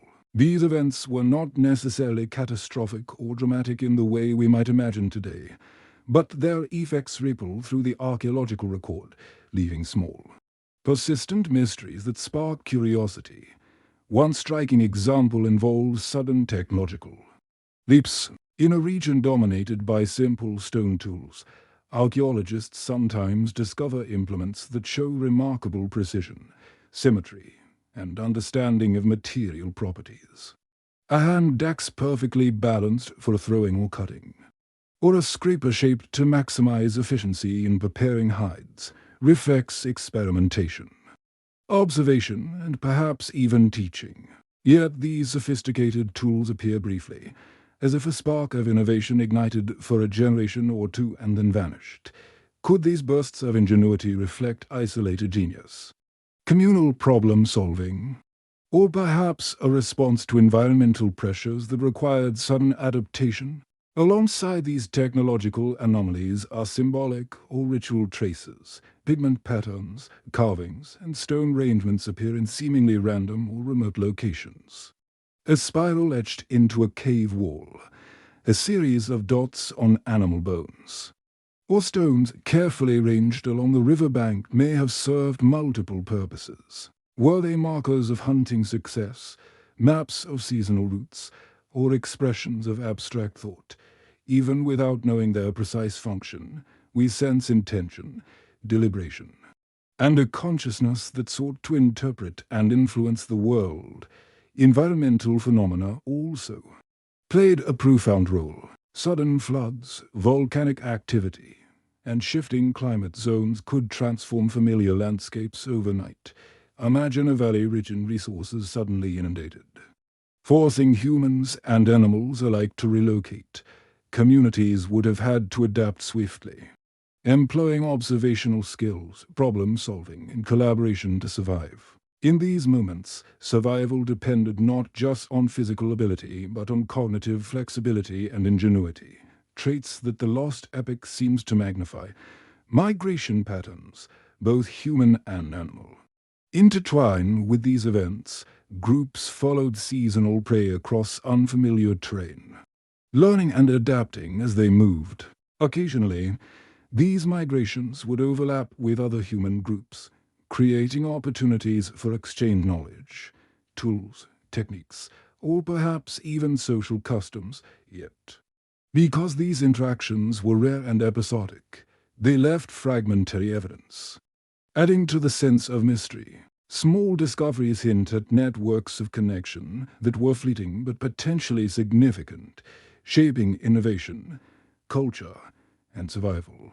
Some of the most compelling phenomena are those that suggest early cognitive leaps, evidence of abstract thinking, planning, and symbolic representation emerges in patterns that seem intentional rather than accidental. Pigments applied in regular shapes, arrangements of stones along paths or near water, or tools modified in precise ways all point to humans experimenting not just with survival but with ideas and pat.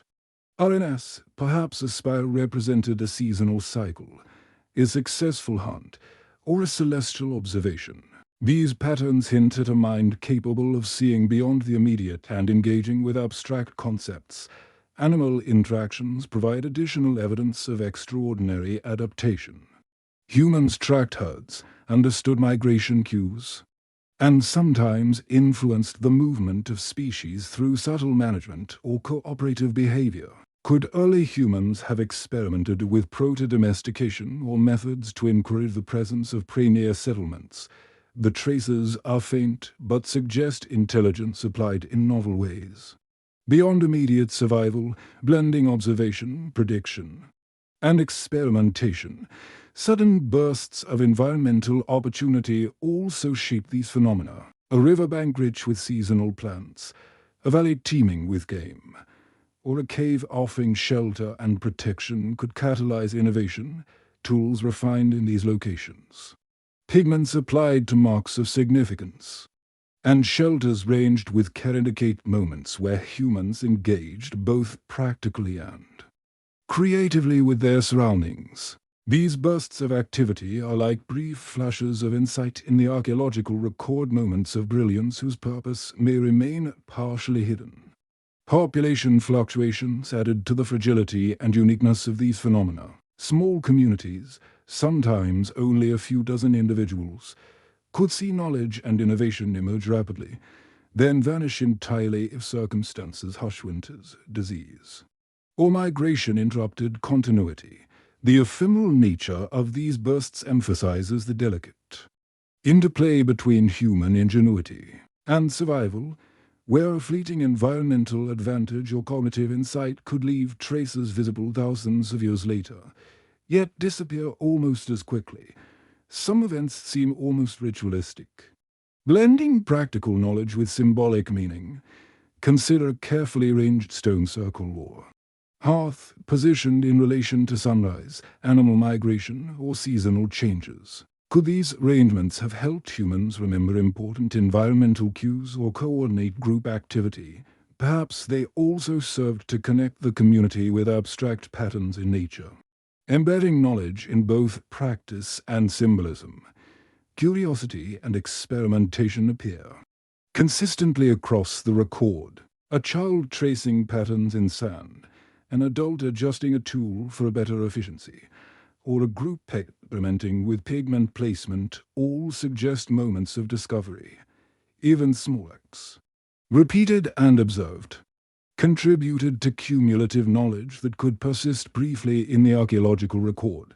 These moments of ingenuity hint at a human mind not only adapted for survival, but capable of reflection, observation, and creative problem-solving. Interactions with the natural world were subtle yet sophisticated. Early humans could predict animal behavior, read environmental cues, and respond to changes with strategies that appear almost prescient. These strategies may have included carefully timed hunting, the construction of shelters to optimize seasonal exposure, or the selective use of plant materials for clothing, food, or ritual.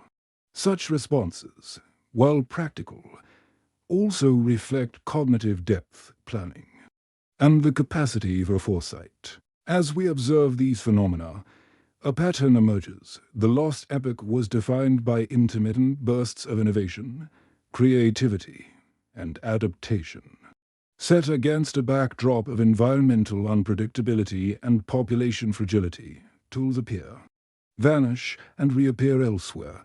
Pigments mark stones, bones, or cave walls, only to fade from use. Shelters and arrangements suggest both practical and symbolic intent. Each trace is fleeting yet meaningful, a whisper of human intelligence reaching across millennia. As we continue to explore the Lost Epoch, these extraordinary phenomena set the stage for deeper mysteries, prompting questions that science still struggles to answer. Why did certain innovations vanish? What was the purpose of pigment patterns, stone arrangements, or sudden bursts of tool sophistication? Could humans have possessed forms of observation, creativity, or knowledge that have left only faint traces, now partially obscured by time and circumstance, and so? As we prepare to move further into the phenomena of the Lost Epoch, we carry with us the sense of wonder and curiosity these events inspire. We imagine humans navigate these technological anomalies are symbolic or ritual traces. Pigment patterns, carvings, and stone arrangements appear in seemingly random or remote locations, a spiral etched into a cave wall, a series of dots on animal bones, or stones carefully arranged along a riverbank may have served multiple purposes, were they? Markers of hunting success, maps of seasonal routes, or expressions of abstract thought. Even without knowing their precise function, we sense intention, deliberation, and a consciousness that sought to interpret and influence the world. Environmental phenomena also played a profound role. Sudden floods, volcanic activity, and shifting climate zones could transform familiar landscapes overnight. Imagine a valley rich in resources suddenly inundated, forcing humans and animals alike to relocate.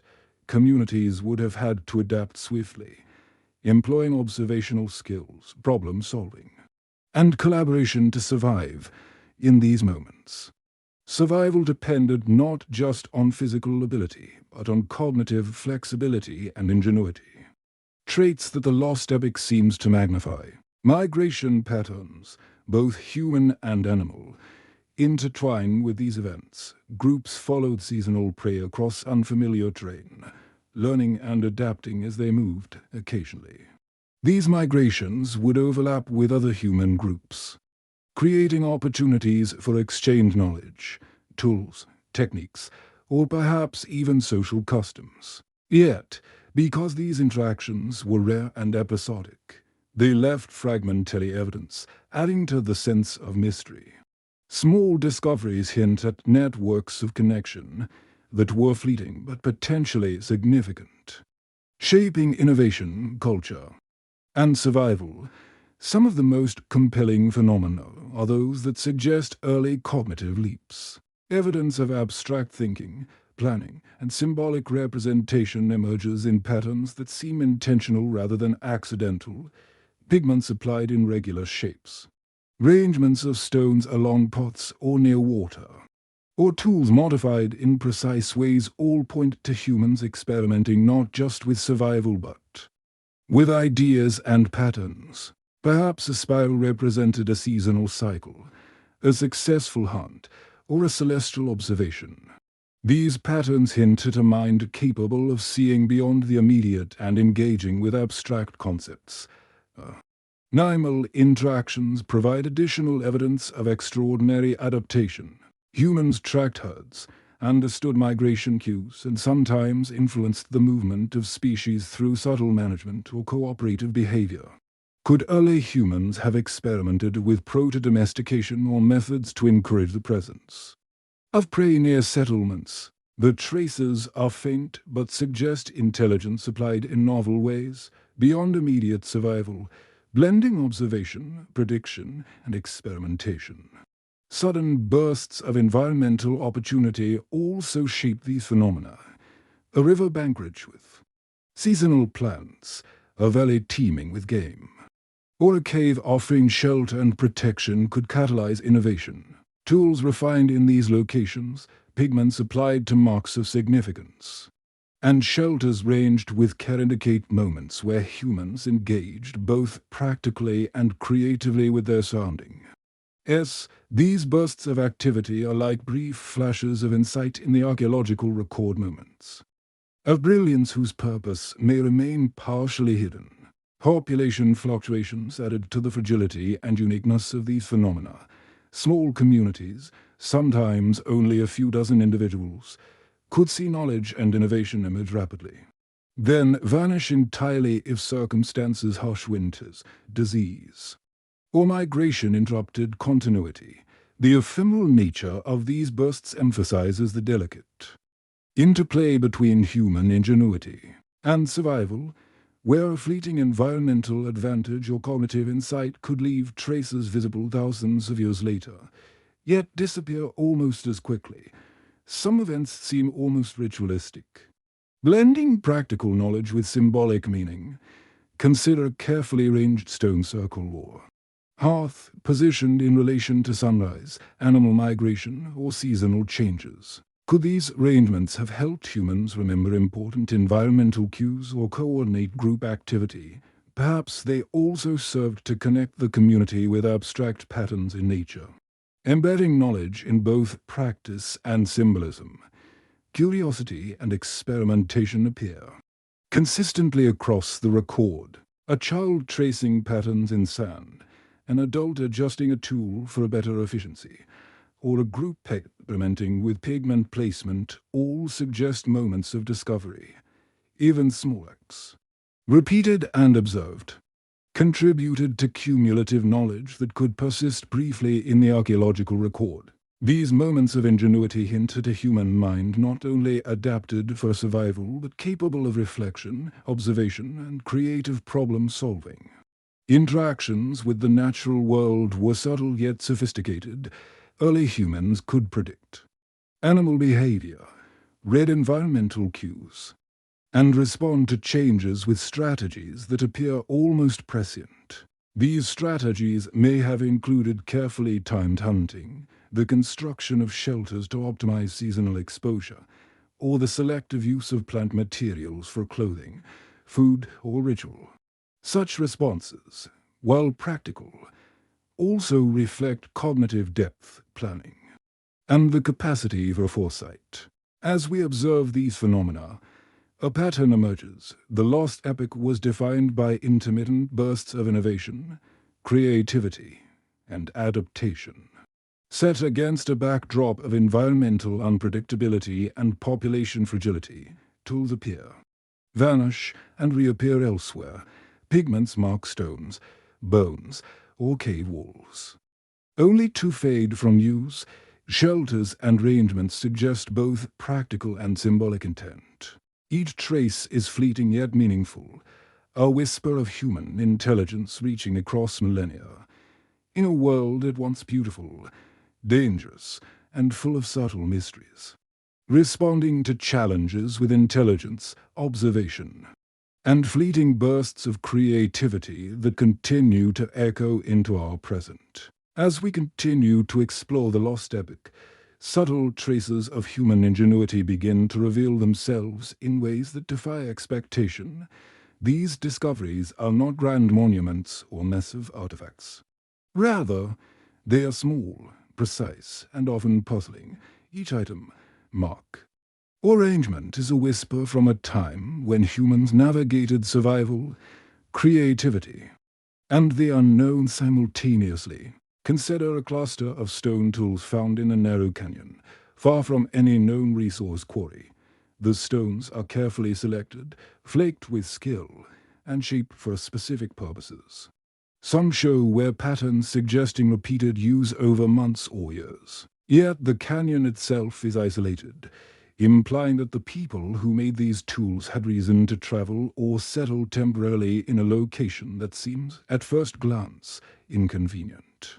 Was this an experimental site, a seasonal encampment, or a place imbued with ritual or symbolic significance? The arrangement of tools, the care in their crafting, hints at intentionality that goes beyond mere survival.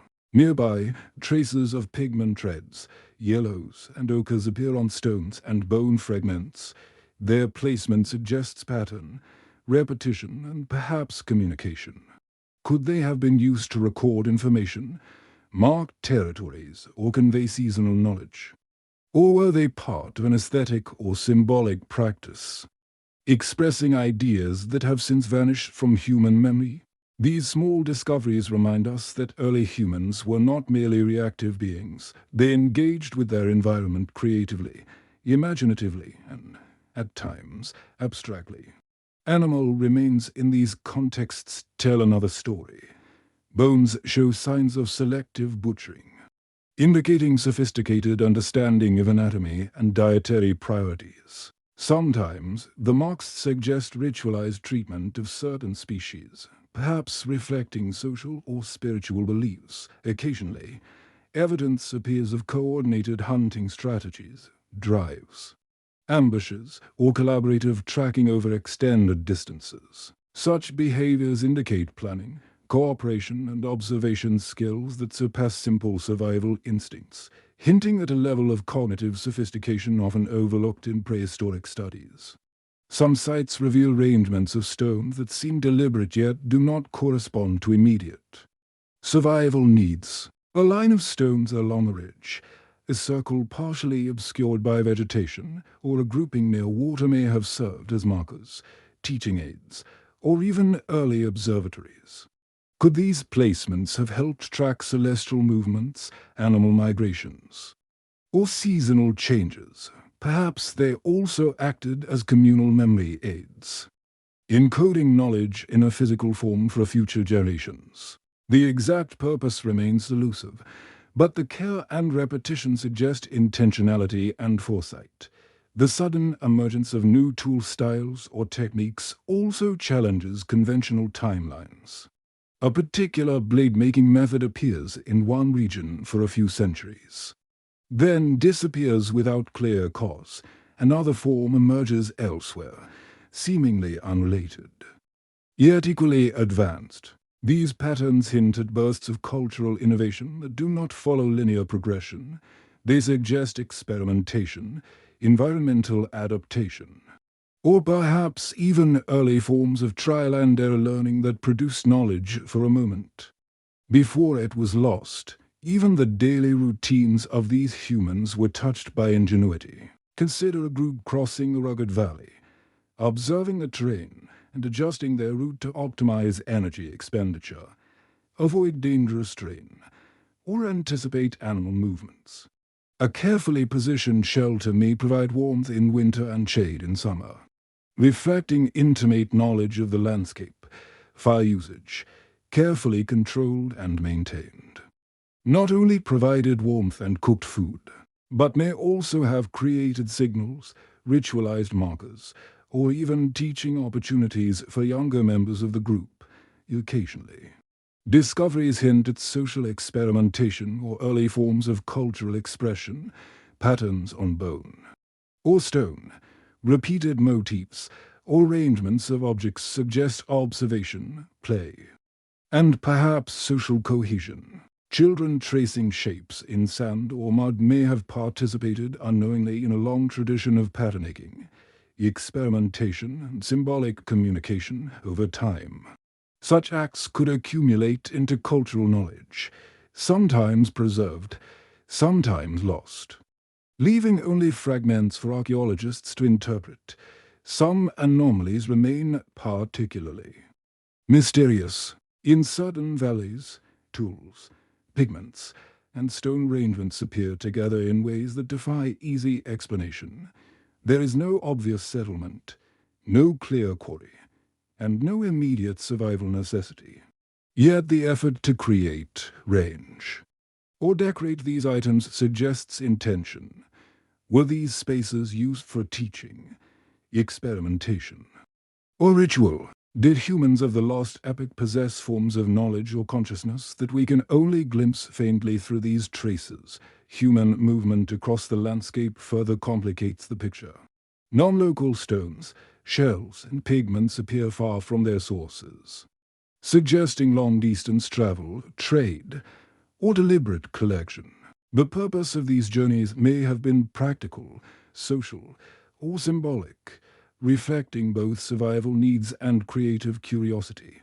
Mapping these movements reveals networks of interaction, however sparse or episodic, that hint at a dynamic, interconnected human presence across vast distances.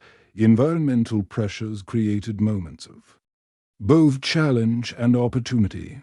Droughts, floods, volcanic eruptions, or sudden climate shifts could transform familiar landscapes overnight. Humans responded not only with practical solutions, new shelters, altered hunting strategies, or relocation, but also with experimentation and observation that left traces in the archaeological record.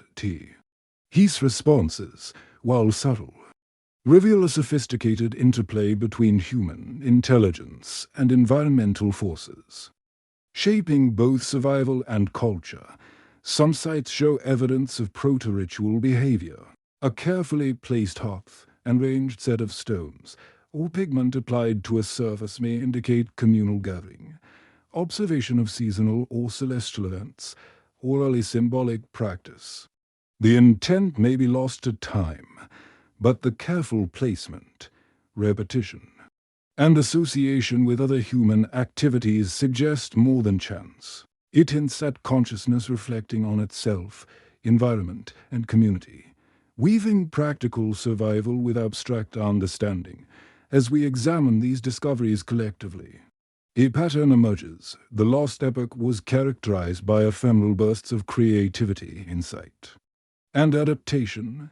Tools, pigments, and arrangements appear, vanish, and occasionally re-emerge elsewhere. Human ingenuity flickered like a candle, bright, intentional, and sometimes fleeting, but its impact resonates across the millennia, visible in fragmentary traces that continue to inspire wonder.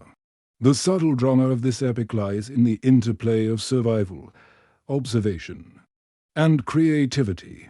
Humans responded to challenges, experimented with solutions, and expressed themselves in ways that often left only the faintest evidence. These fragments remind us that intelligence, innovation, and imagination existed even tens of thousands of years ago, in forms that were delicate, temporary, and sometimes lost entirely. Finally, as we reflect on these discoveries, we sense a world alive with human curiosity, adaptability, and experimentation. Each tool, pigment, or arrangement offers a window into minds navigating a complex, changing world seeking solutions, expressing ideas, and leaving traces for distant observers to uncover. In this delicate interplay of life, environment, and cognition, the Lost Epoch reveals itself as both familiar and profoundly mysterious. A chapter of human history that challenges, fascinates, and invites gentle contemplation. As we move deeper into the Lost Epoch, the record grows increasingly enigmatic. Scattered across valleys, caves, and highlands are traces that defy straightforward explanation, anomalies that hint at behaviors, decisions, and events that challenge our understanding of early humans. These anomalies are not always grandiose, but they carry subtle significance, like whispers from a world we can only partially perceive. One particularly striking example involves complex tool clusters found in remote locations.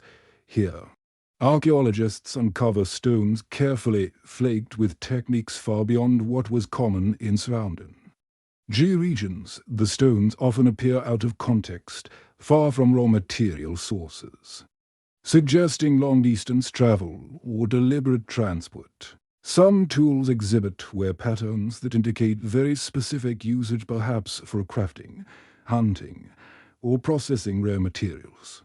The precision implies not only manual skill, but also careful planning and problem-solving.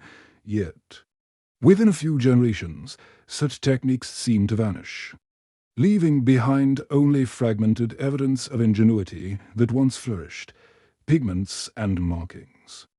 Add another layer of intrigue. In certain caves and rock shelters, ochres, reds, and yellows are applied in intricate, repetitive patterns. Sometimes the patterns appear abstract spirals, dots, or linear sequences, while in other cases they align with natural features such as rock contours, streams, or sunlight. The purpose remains elusive. Were they symbolic expressions, maps, teaching aids, or ritualistic markers? Whatever their intention, they testify to an early human mind capable of abstract thought and intentionality, engaging with the environment in subtle, sophisticated ways. Other anomalies emerge in settlement patterns.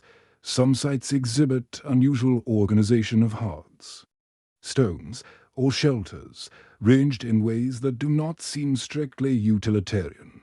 For instance, circular formations of stones round open areas may have served as social gathering spaces, teaching grounds, or observatories of natural events.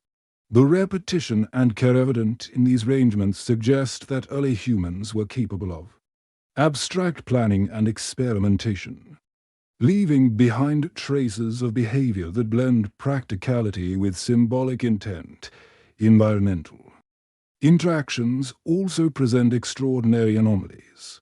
Sudden shifts in climate or terrain, whether caused by volcanic activity, glacial movement, or seasonal flooding, would have disrupted daily routines. In response, humans adapted rapidly, devising strategies that left subtle evidence, shelters relocated, toolkits adjusted, hunting patterns altered. The speed and creativity of these adaptations suggest cognitive abilities tuned not only to survival but also to problem-solving under pressure, observation, and experimentation.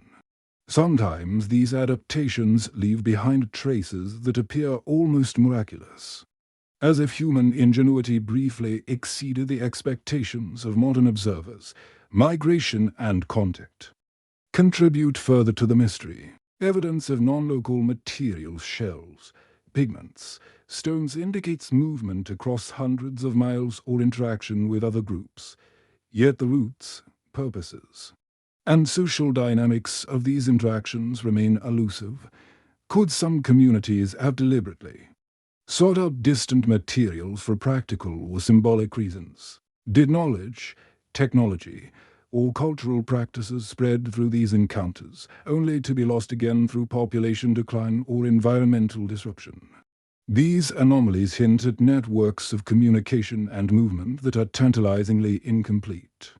Human-animal interactions occasionally produce unexplained patterns. Bones show selective hunting and butchering practices, sometimes with evidence of early forms of animal management. Small enclosures or arrangements of stones near rivers may have influenced animal behavior, guiding movement or creating safe zones.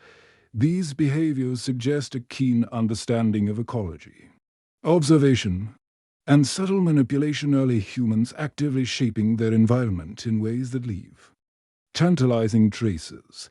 Some anomalies suggest proto-ritual behavior. Repeated placements of stones, hearts, or pigments in precise locations may correspond to seasonal cycles, celestial alignments, or communal gatherings, even without clear explanations. The regularity and care indicate intention, planning, and a cognitive awareness of abstract patterns. Perhaps these sites acted as teaching grounds, observation points, or communal memory aids, blending practical survival with symbolic expression. Bursts of innovation and experimentation punctuate the record. Tools, shelters, pigments, and arrangements appear sporadically, as if experimentation were continuous but only occasionally successful. Sometimes innovations vanish entirely, perhaps due to population shifts, environmental change, or loss of knowledge. These ephemeral occurrences suggest that the Lost Epoch was dynamic, with moments of brilliance emerging briefly before fading, a delicate interplay between survival, creativity, and circumstance. Even mundane daily activities can carry unexpected significance. A simple shelter design may optimize heat retention in winter while providing shade in summer. A hunting strategy might reflect deep observation of animal behavior, patterns of migration, and environmental cues. A pigment applied to stone may record a successful hunt or mark a seasonal milestone. Each act, while practical or seemingly minor, contributes to a mosaic of intelligence, ingenuity, and subtle experimentation. Sensory engagement with the environment amplified these anomalies. Humans interpreted rustling leaves, shifting clouds, river currents, and animal calls to anticipate change and respond effectively. Observation became a form of knowledge.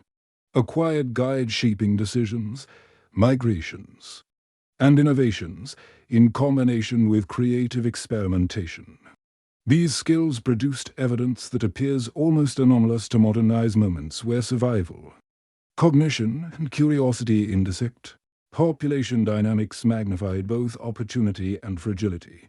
Small groups could develop and transmit innovations, yet a harsh season, migration, or disease could erase progress entirely. The fragility of knowledge underscores the ephemeral nature of many discoveries. A burst of ingenuity, a symbolic expression, or a sophisticated tool might flourish briefly, then vanish from the archaeological record, leaving only hints for us to interpret. Some anomalies remain particularly puzzling. In several remote valleys, traces of tools, pigments, and structured arrangements appear together without clear explanation. The absence of settlement structures or consistent resource access challenges assumptions about purpose. Were these sites experimental laboratories, seasonal camps, teaching grounds, or ritual spaces? The meticulous care suggests intentionality. Yet the ephemeral nature adds layers of mystery. These sites stand as silent testimony to human adaptability, curiosity, and a capacity for abstract engagement with the world. As we contemplate these anomalies, patterns emerge.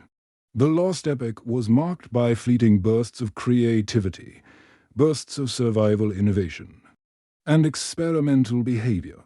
Tools, pigments, and structures emerge, flourish, and fade. shaped by environment, population pressures, and observation. Human ingenuity flickers like a distant light, ephemeral yet persistent across millennia, leaving only fragments for us to uncover.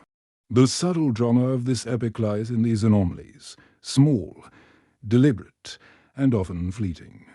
They hint at cognitive sophistication, cultural complexity, and environmental mastery that exceeds simple survival needs.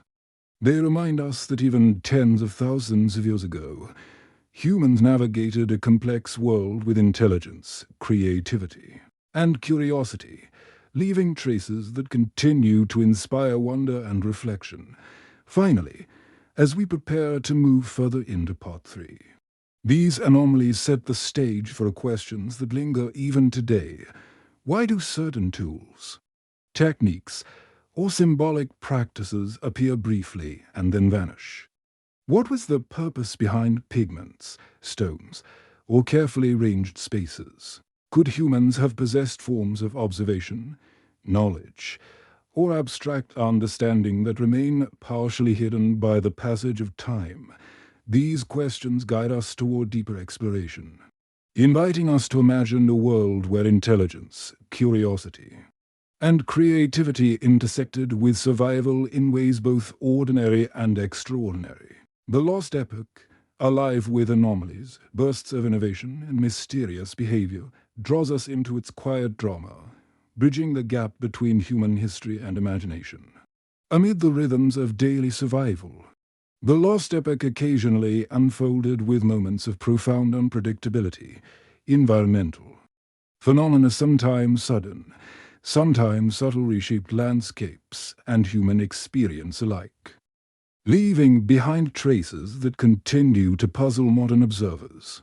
These events were not always destructive in a catastrophic sense, but their appearance demanded attention, adaptation, and occasionally ingenuity that exceeded ordinary survival strategies. Consider sudden climatic shifts, where a familiar valley transforms almost overnight. Heavier rainfall might swell rivers beyond their banks, flooding fertile plains and forcing entire communities to relocate. Alternatively, a prolonged drought could dry up water sources, prompting humans and animals alike to migrate in search of sustenance. Archaeological evidence shows signs of rapid adaptation, temporary shelters relocated, food stores reorganized, and tools optimized for new environmental conditions. Such moments reveal not only practical intelligence but also an intimate awareness of the landscape and its subtle signals. Volcanic activity provides another example of environmental unpredictability. Ash deposits, lava flows, or sudden rocksides could reshape a region's topography, forcing humans to reassess their routes, resources, and shelters. Yet, within these challenges, there is evidence of innovation. Some communities appear to have relocated strategically, choosing sites with defensive advantages, nearby water, or natural resources that remained viable after upheaval. The ability to read environmental cues and respond with foresight reflects a sophisticated interplay between observation, problem-solving, and practical knowledge. Sudden changes in animal behavior also posed both challenges and opportunities. Unusual migrations, shifts in herd size, or unexpected appearances of predators required humans to adapt quickly. In some instances, humans appeared to have adjusted hunting strategies, coordinated ambushes, or tracked unfamiliar movements, demonstrating careful observation and flexible planning. Such interactions, while sometimes brief, created conditions for bursts of insight.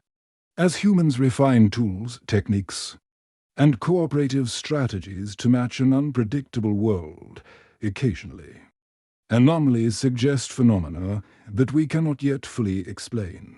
Artifacts found in unusual locations, tool patterns inconsistent with local practices, or pigment markings aligned with specific environmental features hint at interactions with forces beyond ordinary experience. Could these patterns correspond to astronomical events, sudden weather phenomena, or rare environmental conditions? We may never know for certain, but the meticulous nature of some arrangements suggests deliberate observation and engagement with events that were rare, significant, or even awe-inspiring. Patterns of cooperation are especially evident in hunting strategies. Large prey would have required coordination, ambushes, drives, and flanking maneuvers, the use of terrain. Observation of animal behavior and timing of attacks suggest meticulous planning. These hunting practices also likely reinforced social bonds, with participation and teaching strengthening cohesion and knowledge transfer within the group. Some sites reveal evidence of proto-ritual or symbolic cooperation. Hearths ranged in circular patterns, pigments applied to stone or bone, deliberate spacing of shelters may have served social or ceremonial purposes. These activities, while subtle, reinforce the idea that social cohesion and shared cultural practices were integral to human survival and cognition. Such coordination could have allowed knowledge, innovation, and creative behavior to flourish, even in small or fragmented populations. Anomalies in the archaeological record hint at experimentation with social roles and teaching. Younger members may have been observers or apprentices, learning through imitation, practice, and correction, evidence of repeated tool-making patterns, pigment application, and shelter construction suggests structured learning environments, even in small groups. This accumulation of knowledge could produce transient bursts of innovation, which sometimes disappeared with shifting population dynamics. Trade and movement between groups also contributed to social complexity. Non-local materials, tools, or pigments appear in unexpected locations, suggesting contact or exchange networks. The purpose of these interactions may have been practical sharing resources or technology, or symbolic, reinforcing alliances, cultural norms, or collective knowledge, even sparse or episodic. These networks hint at early forms of intergroup communication, cooperation, and social experimentation. Environmental pressures often intensified social coordination. Sudden floods, droughts, or other climatic events required collaborative decision-making, relocation, rationing, or construction of shelters in new locations. The ability to adapt as a cohesive unit amplified survival chances and facilitated innovation, allowing humans to respond creatively to rapidly changing conditions. The archaeological traces structured shelters, repeated tool patterns, and pigment arrangements suggest that social cohesion was both fragile and vital. Interestingly, subtle patterns in artifact placement suggest early forms of communal memory. Repeated hearth arrangements, pigment sequences, or tool storage locations could have acted as visual guides, teaching aids, or reminders for group members. In essence, early humans may have created physical systems for recording knowledge, organizing tasks, or marking events, blending practical needs with cognitive foresight. Moments of cooperation extended beyond survival into experimentation and creativity. A group might collectively try a new hunting technique, adjust a shelter design, or experiment with pigments to record observations or ideas. Such collective engagement allowed knowledge to circulate, be tested, and evolve, though often briefly, before disappearing due to environmental or demographic changes. This ephemeral nature underscores both the ingenuity and fragility of human knowledge during the Lost Epoch. Even play and leisure likely contributed to social and cognitive development. Children tracing patterns in sand, mimicking hunting techniques, or exploring pigments may have participated unknowingly in the generation of knowledge and innovation. These activities, seemingly minor, helped transmit skills, observation techniques, and cultural practices, bridging generations and sustaining bursts of creativity. Some evidence suggests proto-symbolic communication in subtle but intentional forms. Patterns on bones, stones, or pigments may have conveyed information about hunting, seasonal cycles, or social status. Even without written language, early humans could encode meaning, transmit observation, and coordinate behavior through structured and repetitive arrangements. These small links multiplied across groups and generations into cognitive and social sophistication that continues to fascinate modern observers. The cumulative effect of social dynamics, cooperation, and observation created conditions for fleeting innovation. Tools, shelters, and symbolic artifacts appear, flourish, and fade. Shaped by social interaction, environmental pressure, and collective intelligence, these bursts of ingenuity reveal early humans not only as survivors, but as social creatures experimenting with knowledge, learning, and creativity in ways that leave subtle but profound traces. Finally, as we reflect on these patterns, it becomes clear that social cohesion and collective intelligence were critical to the phenomena of the Lost Epoch. Humans were not isolated individuals responding only to immediate needs. They were members of dynamic groups, engaging with each other and the environment, observing, experimenting, and creating ephemeral patterns of knowledge. Through these interactions, the Lost Epoch emerges as a world alive with curiosity, cooperation, and subtle intelligence, a chapter of human history both ordinary in daily life and extraordinary in its fleeting insights, as we draw the final chapter of the Lost Epoch's events into focus. A delicate tapestry of mysteries begins to emerge across valleys, caves, and plains. The traces left by humans appear both ephemeral and intentional. Some of these traces hint at sudden cultural shifts, bursts of innovation, and behaviors that vanish almost as quickly as they appear, leaving only fragments for us to ponder. One striking mystery involves the abrupt appearance of entirely new tool-making techniques in one region. Archaeologists discover blades, scrapers, and composite tools crafted with precision previously unseen in surrounding areas. The methods appear highly specialized, implying concentrated skill, teaching, and perhaps experimentation with ideas or materials. Yet, remarkably, within a few centuries, these techniques disappear, leaving subsequent populations with no clear continuation. Why did these innovations rise and vanish so suddenly? Was it population movement, environmental disruption, or the simple fragility of knowledge in small communities? Pigments and symbolic marks offer another layer of intrigue. Patterns appear sporadically, often in alignment with environmental or celestial features, yet their meaning is lost to time. Some marks appear in remote locations, far from any known settlements, suggesting deliberate effort and intention. Were these symbols a form of early communication, ritual, teaching, or artistic expression? Perhaps they were a combination of all fleeting reflections of thought and imagination that were never codified or widely transmitted. Unexpected cultural bursts can be observed in artifact clusters. In certain valleys, groups of tools, pigments, and structures appear together in configurations that suggest experimentation. Observation, or planning, the same patterns are often absent elsewhere, implying a localized, temporary cultural flourish.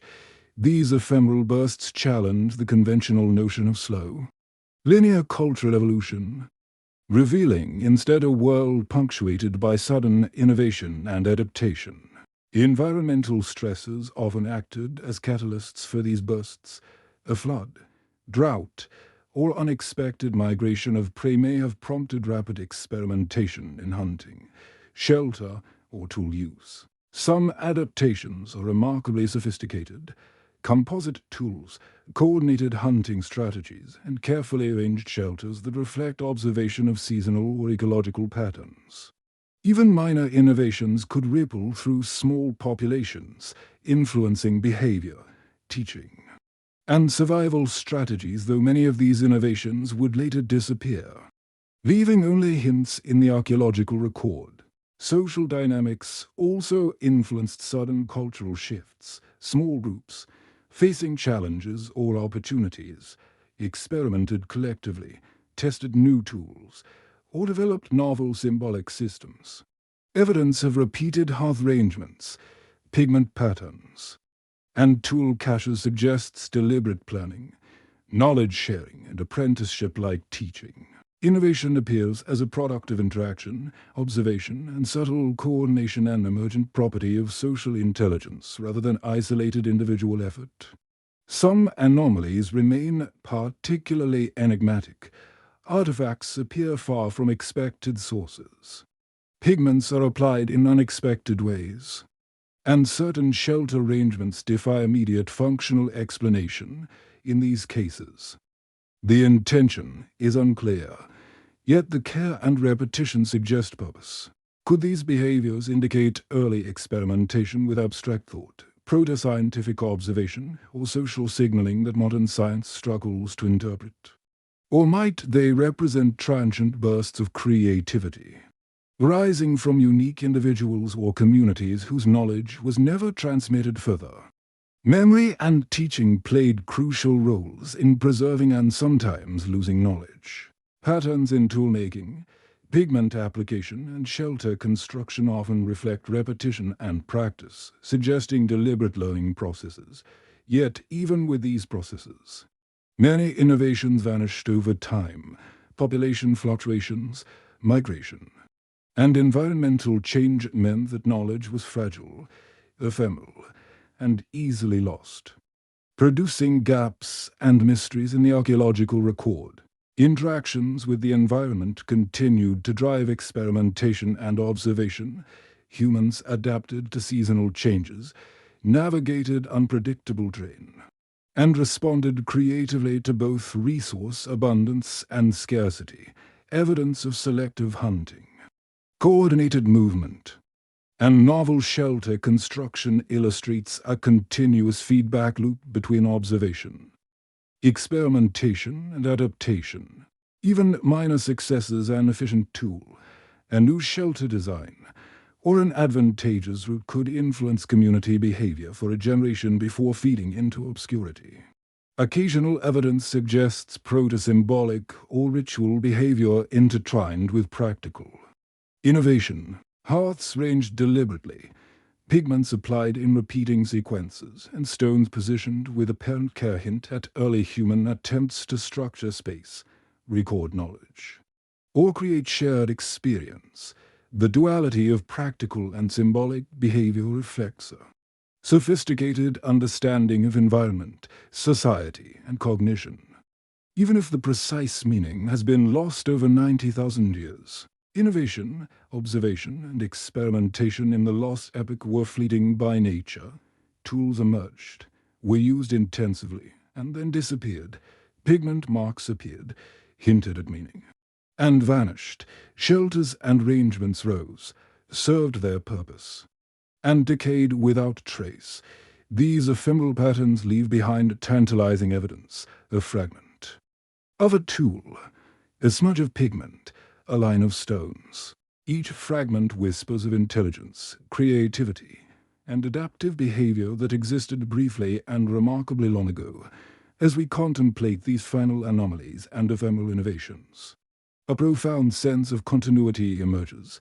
Even in fleeting moments, humans demonstrated cognition, observation, and creativity that resonates across the millennia. The Lost Epoch was not static or primitive.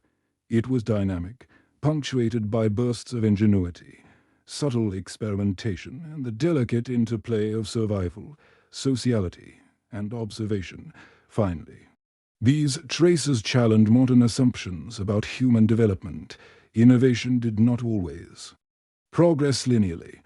Knowledge could appear, flourish briefly, and vanish entirely. The archaeological record is a mosaic of these moments, inviting curiosity, speculation, and reflection. In this way, the Lost Epoch remains a world both familiar in human adaptability and mysterious in its fleeting, ephemeral expressions of intelligence. As we prepare to transition to Part 4, the implications become clear. The events, anomalies, and bursts of innovation we've explored are not mere curiosities. They are windows into a world where humans navigated survival, creativity, and social complexity with intelligence, subtlety, and sometimes fleeting brilliance. The Lost Epoch, rich with mystery and ephemeral traces, sets the stage for a scientific, anthropological, and speculative interpretation, inviting us to ask profound questions about who we were and what might have been lost. As we step back from the immediate events, tools, pigments, and ephemeral innovations of the Lost Epoch, we enter a landscape of interpretation, a realm where science, speculation, and imagination converge. The traces left behind, while subtle, suggest behaviors, cognitive abilities, and social dynamics that challenge conventional narratives about early humans. The epoch that existed 90,000 years ago becomes a canvas upon which we attempt to map possibilities, theories, and questions that remain unresolved even today. One fundamental implication concerns human cognition, the sudden bursts of tool innovation. Symbolic markings and carefully arranged shelters suggest an early human mind capable of abstract thought, observation, and forward planning. Cognitive archaeologists point to these patterns as evidence that even small, scattered populations could achieve sophisticated problem-solving. Yet the episodic and sometimes fleeting nature of these innovations raises questions. Were these moments the product of rare individuals, small communities experimenting collectively, or a combination of both? Could intelligence have been far more variable than previously assumed, appearing sporadically in different groups across the landscape? Another perspective comes from social anthropology.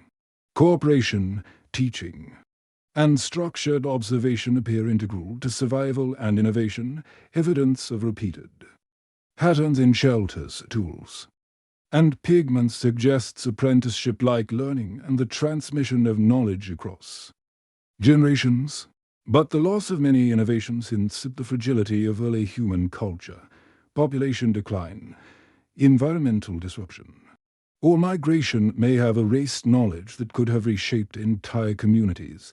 This observation challenges modern assumptions that cultural evolution proceeds steadily. Instead, it may have been punctuated, fragile, and context-dependent. Environmental interpretation also offers insight. Sudden climatic shifts, floods, droughts, and unexpected animal migrations forced humans to respond creatively. These interactions reveal early humans as observers, experimenters, and adaptive problem solvers. They navigated a world in which environmental unpredictability could erase progress or catalyze innovation.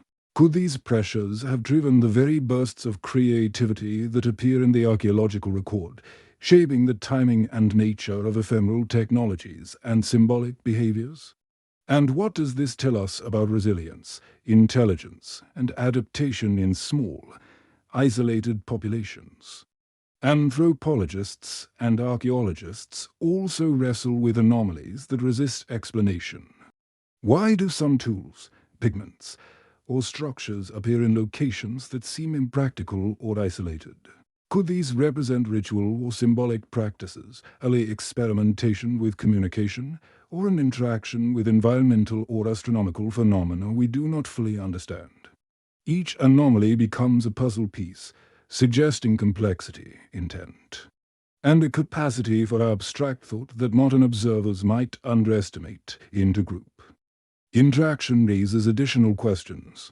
Evidence of non-local materials, shells, stones, pigments implies contact, trade, or at least long-distance travel.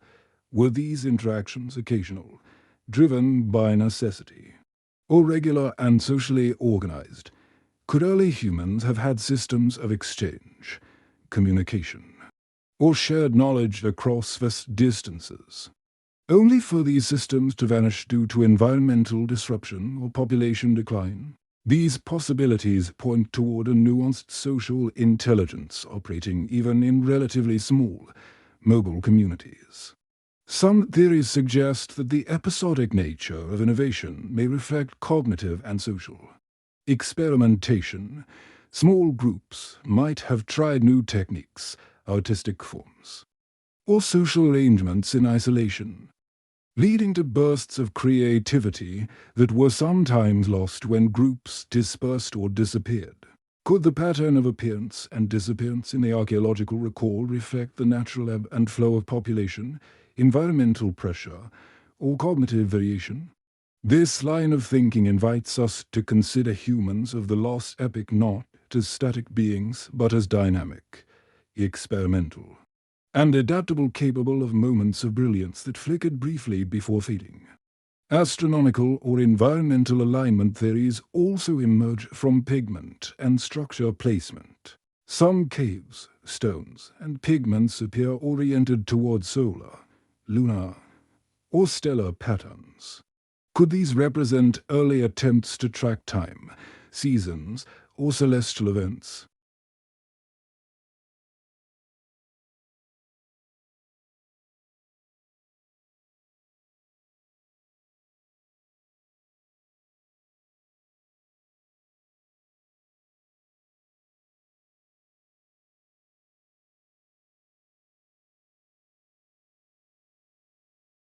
Another layer of implication concerns memory and record keeping.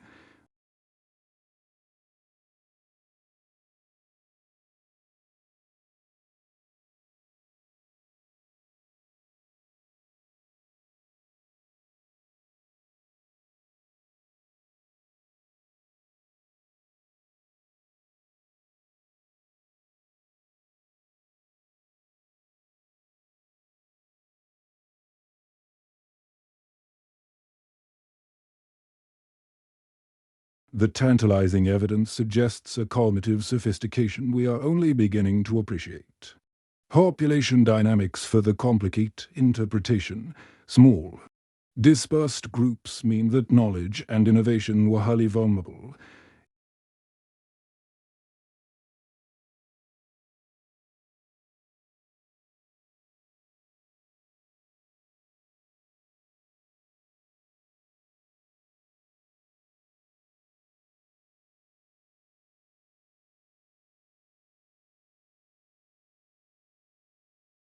The result is a mosaic of fleeting ingenuity, some traces enduring, others vanishing entirely.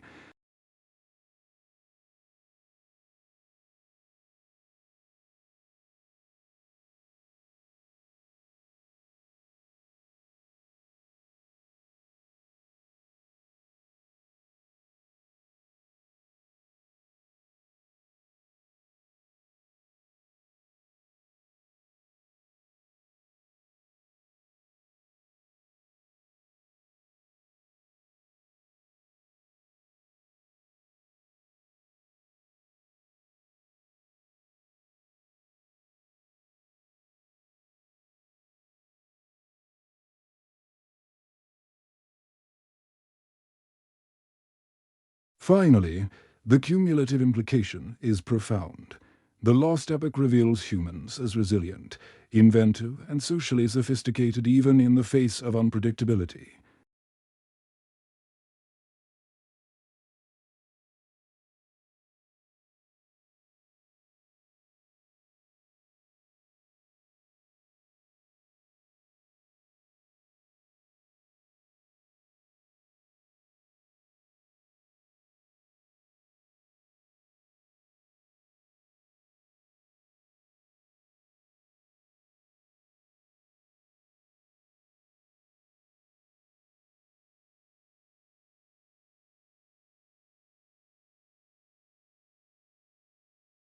As we prepare to continue into subsequent chunks of Part 4, these initial implications set the stage for deeper exploration. We will examine additional scientific perspectives, alternative hypotheses, and what-if scenarios that probe the mysteries of human behavior, innovation, and social organization during the Lost Epoch. Through these reflections, we begin to understand that the traces left behind are not mere artifacts, they are windows into the human mind, imagination, and capacity for resilience that have persisted across tens of millennia. As we continue to explore the Lost Epoch, the faint traces of human life invite not only scientific scrutiny, but also imaginative speculation. These anomalies, sudden innovations, and ephemeral patterns suggest possibilities that stretch beyond conventional explanations. What if some aspects of human behavior, cognition, or culture were far more experimental than we typically imagine? Could bursts of ingenuity, fleeting symbolic systems, and environmental adaptation represent a type of human intelligence that left only traces like footprints in sand before vanishing into time? One speculative theory considers the role of extreme environmental pressures, sudden climate events, rapid temperature swings, floods, or droughts may have acted as catalysts for innovation. When survival depended on immediate adaptation, humans may have produced remarkable inventions or strategies almost spontaneously. Some of these adaptations may have been successful only briefly, disappearing when conditions stabilized or population shifted. This creates a picture of human ingenuity as both brilliant and transient. A series of flashes in a long night of time. Another what-if scenario involves population, isolation and convergence. Groups separated by mountains, rivers, or vast plains could have developed unique innovations independently. Occasionally, these isolated bursts of ingenuity may have intersected when groups encountered one another, resulting in hybrid practices or shared knowledge that rapidly disappeared again. This scenario could explain why archaeological records sometimes reveal advanced tools or symbolic patterns in unexpected locations. Without clear continuity, speculation also rises regarding cognitive variability. Perhaps some individuals possessed heightened observational or problem-solving skills that allowed their groups to experiment in ways others could not. These rare individuals might have introduced innovations that spread locally before vanishing due to demographic or environmental shifts. Could this suggest that intelligence in the Lost Epoch was unevenly distributed, episodic, and context-dependent? If so, our conventional notions of linear cognitive evolution may underestimate the richness and diversity of human thought during this period. Astronomical and environmental alignment theories open further possibilities. Some pigment patterns, stone arrangements, or shelter placements suggest awareness of solar, lunar, or seasonal cycles. Could humans of the Lost Epoch have tracked time, predicted seasonal changes, or observed celestial events to guide migration, hunting, or ritual activity, even without writing or formal notation? These observations may have constituted a proto-scientific understanding of the world, a delicate balance between necessity, observation, and abstract cognition. Speculative theories also consider symbolic and ritual behavior as adaptive mechanisms. Patterns of pigment, stone arrangements, or repeated spatial layouts could reflect social cohesion, memory aids, or proto-communication. What if these behaviors were not purely artistic but functioned as early methods of encoding knowledge, marking safe routes, hunting territories, or seasonal cycles? This perspective blurs the line between practical adaptation and cognitive sophistication, suggesting that abstract thought may have been deeply integrated into survival strategies. An intriguing alternative hypothesis relates to transient population dynamics. Small, dispersed groups were inherently fragile. Innovations, knowledge, and cultural practices could emerge and disappear with shifts in population size, migration, or environmental catastrophe. Could some of the most sophisticated traces we observe represent experiments that succeeded briefly, only to be lost to demographic chance? If so, the archaeological record becomes a mosaic of temporary brilliance rather than a linear narrative of progress. The concept of ephemeral knowledge extends to tool-making and technological experimentation. Some sites reveal highly specialized implements that vanish within a few generations. Could these transient innovations have been highly situational, designed for specific environmental conditions or hunting challenges that later disappeared?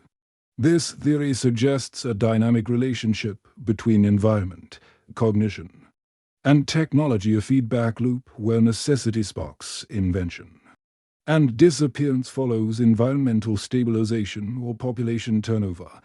Another speculative angle considers intergroup communication and knowledge networks. Non-local materials, pigments, or tools imply contact or exchange, yet the scale and frequency remain uncertain. What if humans had scattered networks of observation, experimentation, and informal teaching that connected groups across vast distances, only for these networks to vanish unpredictably? Such networks could have facilitated bursts of innovation while remaining invisible to later populations and archaeologists alike. The idea of lost cultural memory further enriches speculation. If ephemeral knowledge and symbolic systems were transmitted orally or visually, without durable record, they might vanish entirely with the loss of a small community. What if we are glimpsing only fragments of a much larger, largely invisible cultural landscape, one that existed in memory, practice, and observation, rather than in artifacts alone? This perspective emphasizes both the fragility and the depth of human ingenuity during the Lost Epoch. Cognitive archaeology also suggests the possibility of abstract experimentation. Some patterns of pigment or stone may reflect early attempts at categorization, counting, or symbolic reasoning. Could these transient systems have functioned as mental scaffolds, allowing humans to organize knowledge, plan seasonal activity, or coordinate complex tasks? Even if these practices were brief and locally confined, they hint at the emergence of abstract thought, laying the foundation for later symbolic and technological systems. Finally, the cumulative implication of these speculative theories is both humbling and inspiring. Humans of the Lost Epoch were not merely passive survivors.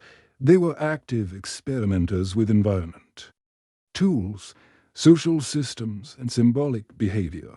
Their innovations were often fleeting, their knowledge fragile, yet their creativity, observation, and adaptability reflect profound intelligence. The Lost Epoch becomes a world where human ingenuity appeared in flashes, some brilliant, some subtle, some vanished entirely, leaving only whispers in stone, pigment, and arrangement. As we reflect on these what-if scenarios, one question lingers. Could our understanding of human history be fundamentally incomplete? The traces we study are only remnants, fragments of fleeting brilliance. Perhaps the Lost Epoch contained insights, strategies, and cognitive achievements that would challenge modern assumptions about the timing and development of human thought. These possibilities invite curiosity, reflection, and a willingness to entertain multiple interpretations, even when certainty remains beyond reach. In this light, the Lost Epoch is not merely a period of survival. It is a canvas for imagination, inquiry, and reverence for human adaptability. The ephemeral nature of innovation, the unpredictability of environmental pressures, and the subtle sophistication of social and cognitive behavior remind us that the story of humanity is rich and more intricate than we can fully reconstruct. Each artifact, pigment mark, or unusual shelled arrangement becomes a portal, inviting us to imagine a world where human intelligence, creativity, and resilience flickered brightly, even if only briefly, in response to a complex and ever-changing environment. As we move forward into subsequent chunks of Part 4, these speculative theories form a foundation. We will explore alternative hypotheses, nuanced perspectives, and open-ended questions that illuminate the Lost Epoch's mysteries while maintaining a gentle, meditative tone for reflection and contemplation. Through this lens, the epic 90,000 years ago becomes a realm not only of survival but of fleeting brilliance. ephemeral knowledge, and enduring mystery. As we continue to contemplate the Lost Epoch, certain patterns emerge that resist tidy explanation. Some artifacts, shelters, and symbolic markings appear in ways that challenge conventional assumptions about human behavior. Technology and social organization 90,000 years ago, these unresolved mysteries invite alternative hypotheses, possibilities that remain open-ended, speculative, and deeply intriguing. One such mystery involves the apparent sudden disappearance of entire knowledge systems, regions that show advanced tool-making techniques, careful pigment use, or complex shelter arrangements often reveal no direct successor culture. It is as if ingenuity rose momentarily, flourished briefly, and then vanished without trace.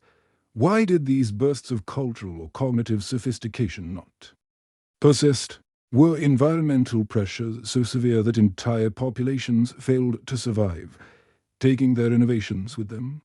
Or did social fragmentation and population isolation prevent knowledge from being transmitted across generations or regions? Another unresolved question revolves around the function of symbolic and pigment patterns. In caves, open-air sites, and along ancient river valleys, pigments appear in sequences, lines, and clusters, some aligned with natural features or celestial phenomena. Yet we cannot confirm their purpose. Were they intended as markers, teaching tools, ritual objects, or expressions of abstract thought? Could they represent early attempts at recording information, tracking resources, or coordinating social activities? Or were they ephemeral experiments, cognitive exercises whose meaning dissolved with time and population changes? Alternative hypotheses also explore environmental interactions in unexpected ways. Some artifacts suggest that humans of the Lost Epoch were not merely passive responders to climate or geography, but active experimenters in modifying or shaping their surroundings. Evidence of constructed shelters in unlikely locations, deliberately ranged stones, or repeated tool caches hints at foresight and planning.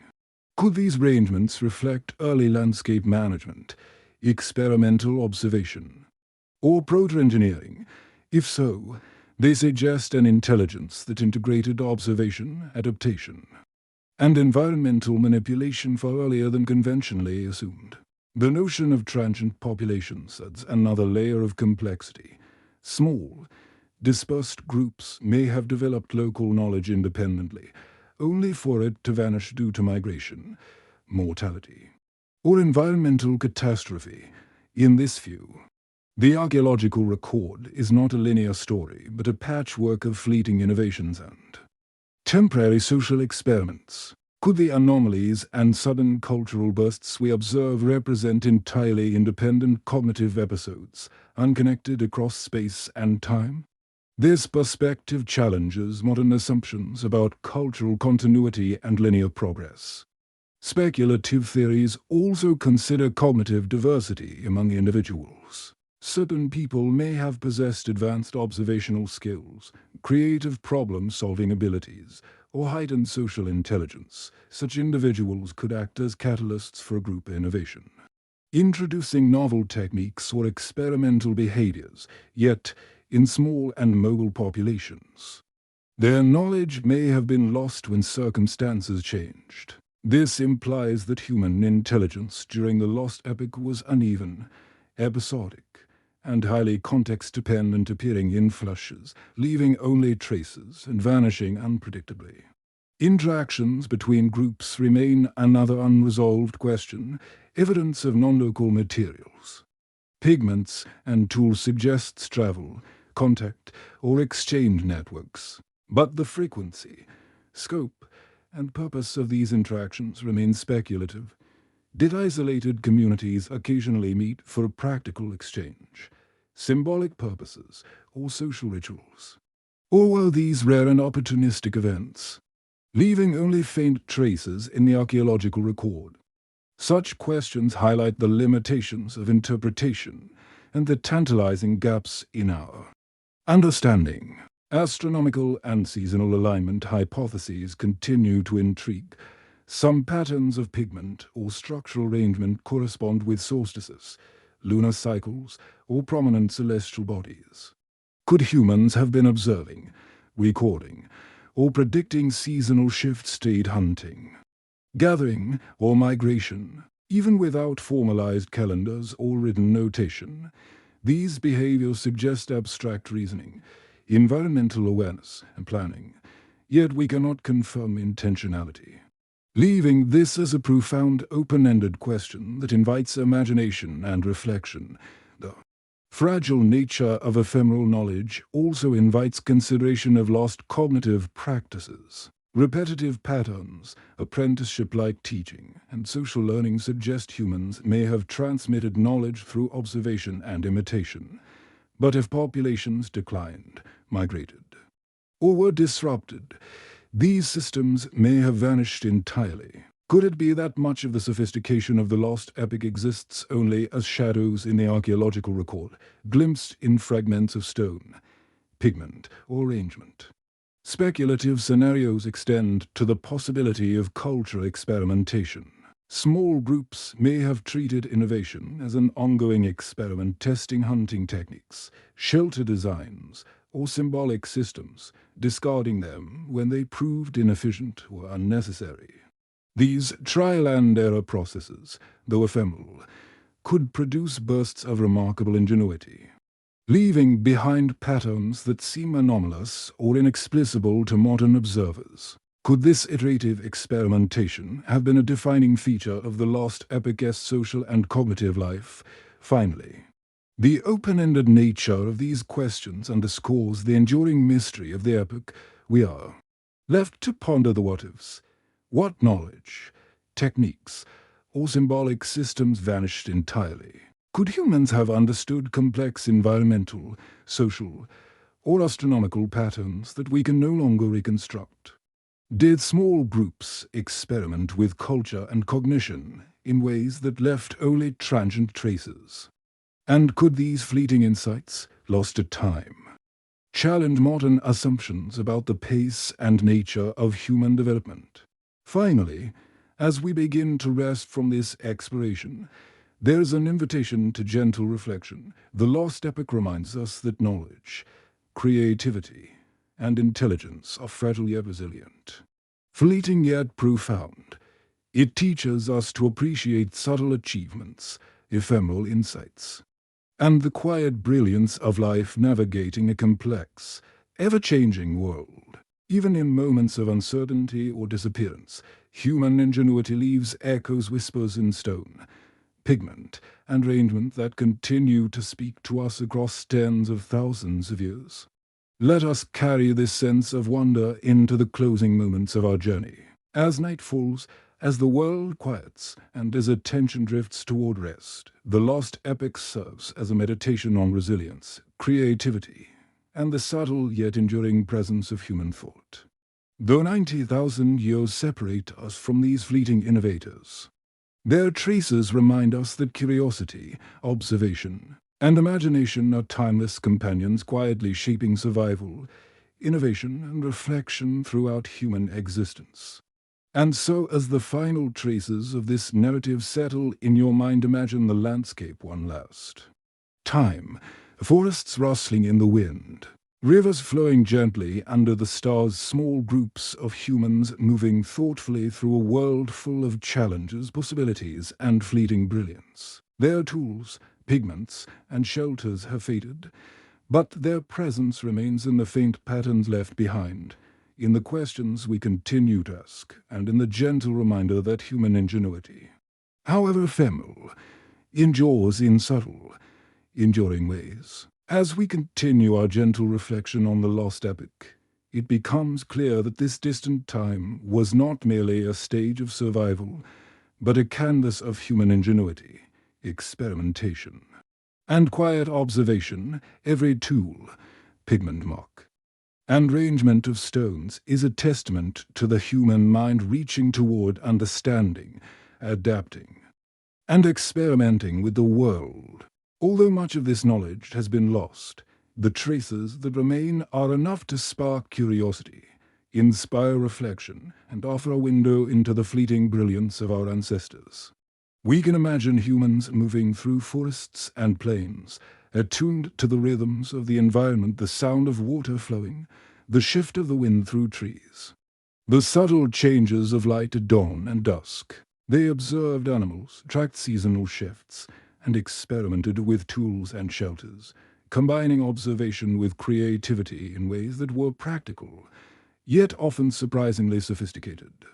Even small, seemingly simple innovations carried significance, reflecting thought, foresight, and social cooperation. These acts, though transient, reveal a depth of human engagement with the world that is both humbling and inspiring. The ephemeral nature of innovation reminds us of the delicate balance between survival and experimentation. Some inventions persisted, becoming the foundation for future knowledge, while others vanished entirely, lost to time and circumstance. This impermanence does not diminish their value. Rather, it highlights the resilience and adaptability of early humans in every fleeting act of creativity. We can glimpse the spark of curiosity that drives all human progress. Even across vast stretches of time, one of the most striking lessons from this reflection is the interplay between environment and human behavior. Humans were not passive recipients of circumstance. They actively observed, adapted, and experimented. Climatic shifts, unpredictable animal migrations, and changing landscapes demanded ingenuity. Shelters were arranged with foresight. Tools were refined for specific purposes, and pigments were applied with care. Each of these actions represents an interaction between mind, body, and environment, a dialogue that resonates with the ongoing story of humanity. Social dynamics also played a vital role. Humans relied on observation, teaching, and cooperation to navigate challenges, the ephemeral transmission of knowledge from tool-making techniques to symbolic practices reveals both fragility and sophistication. Groups learned, experimented, and occasionally innovated together, even as the threads of knowledge could easily unravel due to environmental disruption or population shifts. This delicate interplay between social learning and impermanence underscores the complexity and subtlety of early human communities. Speculative theories and what-if scenarios further enrich our understanding, reminding us that the Lost Epoch was a world of exploration and experimentation. What if humans track celestial cycles to aid navigation or seasonal planning? What if ephemeral symbolic markings represented memory aids, communication, or proto-scientific reasoning? These possibilities, while speculative, reveal the depth of cognitive and social flexibility present in early humans, even without definitive answers. The contemplation of such scenarios deepens our appreciation for the ingenuity and resilience of these ancestors. The Lost Epoch also encourages a sense of humility. Human achievement is not measured solely by permanence. Brilliance can be fleeting, knowledge can vanish, yet the impact of these ephemeral insights persists in subtle ways. We may not fully reconstruct the motivations, observations, or experiments of these early humans, but their traces invite us to imagine, reflect, and acknowledge the sophistication of life in a world both challenging and beautiful. As we drift further into contemplation, it is worth considering the rhythm of life in that distant epoch. Days were filled with attentive observation, practical action, and quiet experimentation. Humans moved with awareness, learned through imitation and reflection, and adapted to ever-changing environments. Moments of creativity and social coordination punctuated routine survival, leaving behind traces that speak across millennia, even in their impermanence. These moments offer subtle meditation on the depth and flexibility of human cognition and culture. Another reflection rises from the interconnectedness of humans and environment. Every action, whether creating a tool, arranging a shelter, or applying pigment was a response to the world around them. Observation, adaptation, and experimentation were inseparable from survival. Yet they also reveal an engagement with beauty, pattern, and perhaps abstract reasoning, suggesting that even in the simplest acts, humans expressed curiosity, intelligence, and intentionality. This quiet interplay between practicality and imagination is one of the enduring lessons of the Lost Epoch. In contemplating the Lost Epoch, we are invited to let curiosity guide us gently. Without expectation of definitive answers, mysteries remain, patterns unexplained, knowledge lost, and fleeting acts of ingenuity unrecorded. But in the absence of certainty lies a space for reflection, meditation, and wonder. The ephemeral brilliance of humans long ago reminds us that creativity, observation, and experimentation are timeless qualities, connecting us to those who walked the earth far before our own time. As the final moments of this journey settle, consider the resonance of continuity and impermanence. Human intelligence, curiosity, and adaptability have persisted across millennia. Though particular innovations and knowledge may vanish, the Lost Epoch teaches that even ephemeral actions, small, careful, and often unnoticed, carry significance. They remind us that human engagement with the world is not measured only by lasting monuments, but by subtle, continuous interaction, observation, and thought. Finally, let the echoes of the Lost Epoch soothe your mind. Imagine the forests, rivers, and plains under shifting light, the quiet movement of humans observing, experimenting, and creating. Tools lay in careful arrangements, pigments hint at fleeting patterns, and shelters bear the marks of intention and adaptation, though 90,000 years separate us. These traces connect us through curiosity, creativity, and the enduring capacity to observe, imagine, and adapt. The rhythm of life, then gentle, attentive, and experimental, mirrors the quiet reflection we embrace now. And as you drift further into rest, carry with you the subtle lessons of the Lost Epoch, that human ingenuity is resilient yet delicate, fleeting yet profound, that observation, experimentation, and cooperation are timeless companions, and that even the smallest traces of thought, creativity, or adaptation can leave echoes that persist across millennia. Let this reflection become a gentle lullaby for your mind, a meditation on time, human ingenuity, and the quiet brilliance that has always persisted, softly, in the background of our world.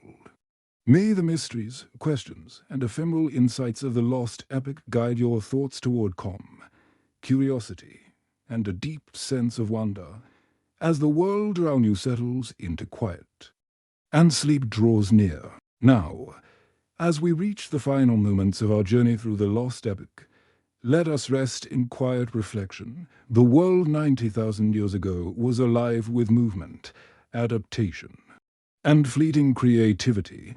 Humans navigated forests and plains, rivers and mountains, guided by observation, instinct, and the subtle rhythms of nature. Each action, whether crafting a tool, ranging stones, or applying pigments, was an expression of awareness, intention, delicate ingenuity, though so much of their knowledge has vanished.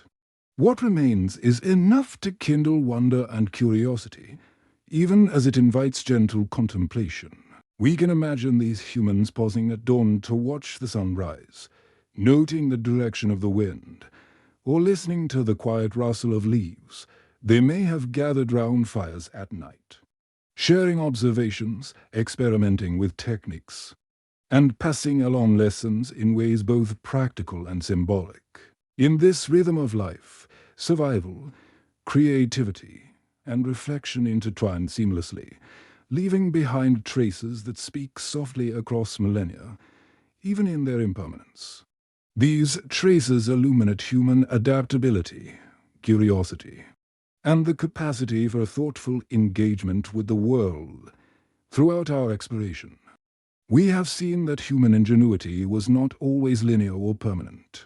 Knowledge, skills, and symbolic practices sometimes appeared for a brief moment and then vanished, leaving tantalizing fragments in their wake. Yet this impermanence does not diminish their significance. Instead, it reveals a form of resilience and ability to experiment, learn, and adapt in ways that were responsive to the environment, social dynamics, and the unpredictable flow of time. Even brief bursts of innovation reflect a depth of cognition and flexibility that continues to resonate with us today. The interplay between humans and their environment emerges as a recurring theme: climate, fluctuations, seasonal changes, and resource availability shape behavior, prompting experimentation with tools, shelters, and symbolic patterns. Humans were active participants in their world, not mere observers. They tested ideas, refined techniques, and adapted strategies to meet the challenges of each moment. Through these actions, they left subtle marks of intelligence and creativity, traces that invite us to imagine their lives, decisions, and thought processes. Social interaction also played a crucial role in shaping innovation and cultural expression. Small groups relied on observation, imitation, and collaboration, transmitting knowledge across generations. Even as the fragility of these systems meant that much could be lost, patterns of teaching, apprenticeship, and shared experimentation hinted sophisticated social structures and cognitive awareness. These small but meaningful interactions, though often impermanent, reveal the importance of cooperation, communication, and social learning in the survival and flourishing of early humans. Speculative and what-if scenarios continue to enrich our reflection. What knowledge vanished completely with the passing of small groups? Could humans have tracked celestial or seasonal patterns? Applying this understanding to hunting, gathering, or migration, did ephemeral symbolic markings serve as early memory systems, forms of communication, or expressions of abstract thought? While answers remain elusive, the questions themselves deepen our appreciation for the complexity, creativity, and adaptability of life during the Lost Epoch. The Lost Epoch also offers a meditation on impermanence, creativity, and human resilience.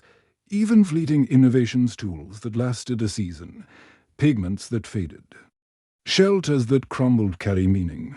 They reflect human engagement with the world, experimentation, and the courage to try new solutions in uncertain conditions. In recognizing the value of the ephemeral, we are reminded that human brilliance is not measured solely by permanence, but also by the capacity to observe, adapt, and imagine. As we imagine the landscape one last time, notice the quiet beauty that surrounds these humans. Forests sway gently, rivers glisten in the sunlight, mountains rise in silent majesty. Humans move thoughtfully through this world, attuned to rhythm, change, and possibility. Every action is deliberate, measured, and adaptive, revealing a delicate balance between survival, creativity, and reflection. Though separated from us by tens of thousands of years, their presence resonates through time, offering lessons in awareness, ingenuity, and resilience. Let us take a moment to consider the enduring threads of human experience that connect us across millennia: curiosity, observation, experimentation, and social cooperation are qualities that define our species. The Lost Epoch may have been fragile and ephemeral in many respects, yet it embodies the timeless essence of humanity, the capacity to adapt, create, and reflect. Through these threads, we find continuity, even in the absence of permanence. And we are reminded of the quiet brilliance that has always existed within human life. As you settle into rest, allow these reflections to dissolve into calm awareness. The mysteries of the Lost Epoch, its fleeting innovations, vanished knowledge, and subtle traces of creativity need not be resolved. Instead, they can be experienced as a meditation on human adaptability, resilience, and imagination. Each fragment, Each whisper of activity carries significance, echoing softly across time to reach your mind in this moment of quiet, in these final moments. Imagine the Lost Epoch as a gentle story unfolding round you, humans moving through a living world, observing, experimenting, and learning. Their actions may have been brief, their innovations transient, yet they left echoes in stone, pigment, and arrangement that continue to speak across tens of thousands of years. These echoes invite reflection, curiosity, and a serene sense of connection with the ingenuity of the past, and as sleep draws closer, let the gentle rhythm of this meditation guide you. Consider the humans of 90,000 years ago not as distant strangers, but as companions in thought and creativity. Their ephemeral achievements remind us that intelligence, curiosity, and experimentation are enduring qualities, quiet, adaptable, and profoundly human. Even in impermanence, there is beauty, meaning, and resonance that can soothe the mind and inspire gentle wonder. Finally, allow yourself to rest in the soft glow of this reflection. The Lost Epoch is a meditation on time, human ingenuity, and the quiet brilliance that persists even in the most fleeting moments. Let the whispers of stone, pigment, and arrangement merge with the rhythm of your own breathing. Feel the continuity of human thought, the adaptability of mind and spirit, and the enduring curiosity that links us with ancestors long gone.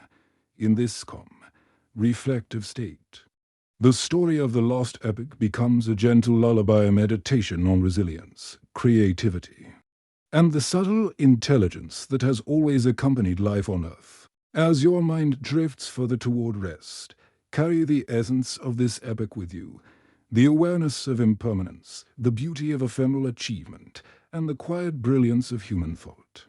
Let the mysteries, questions, and traces of ingenuity guide your thoughts into calm, gentle wonder, preparing you for deep relaxation and sleep. The Lost Epoch, distant in time yet near in reflection, invites you to rest with curiosity, serenity, and the comforting presence of human creativity enduring across millennia.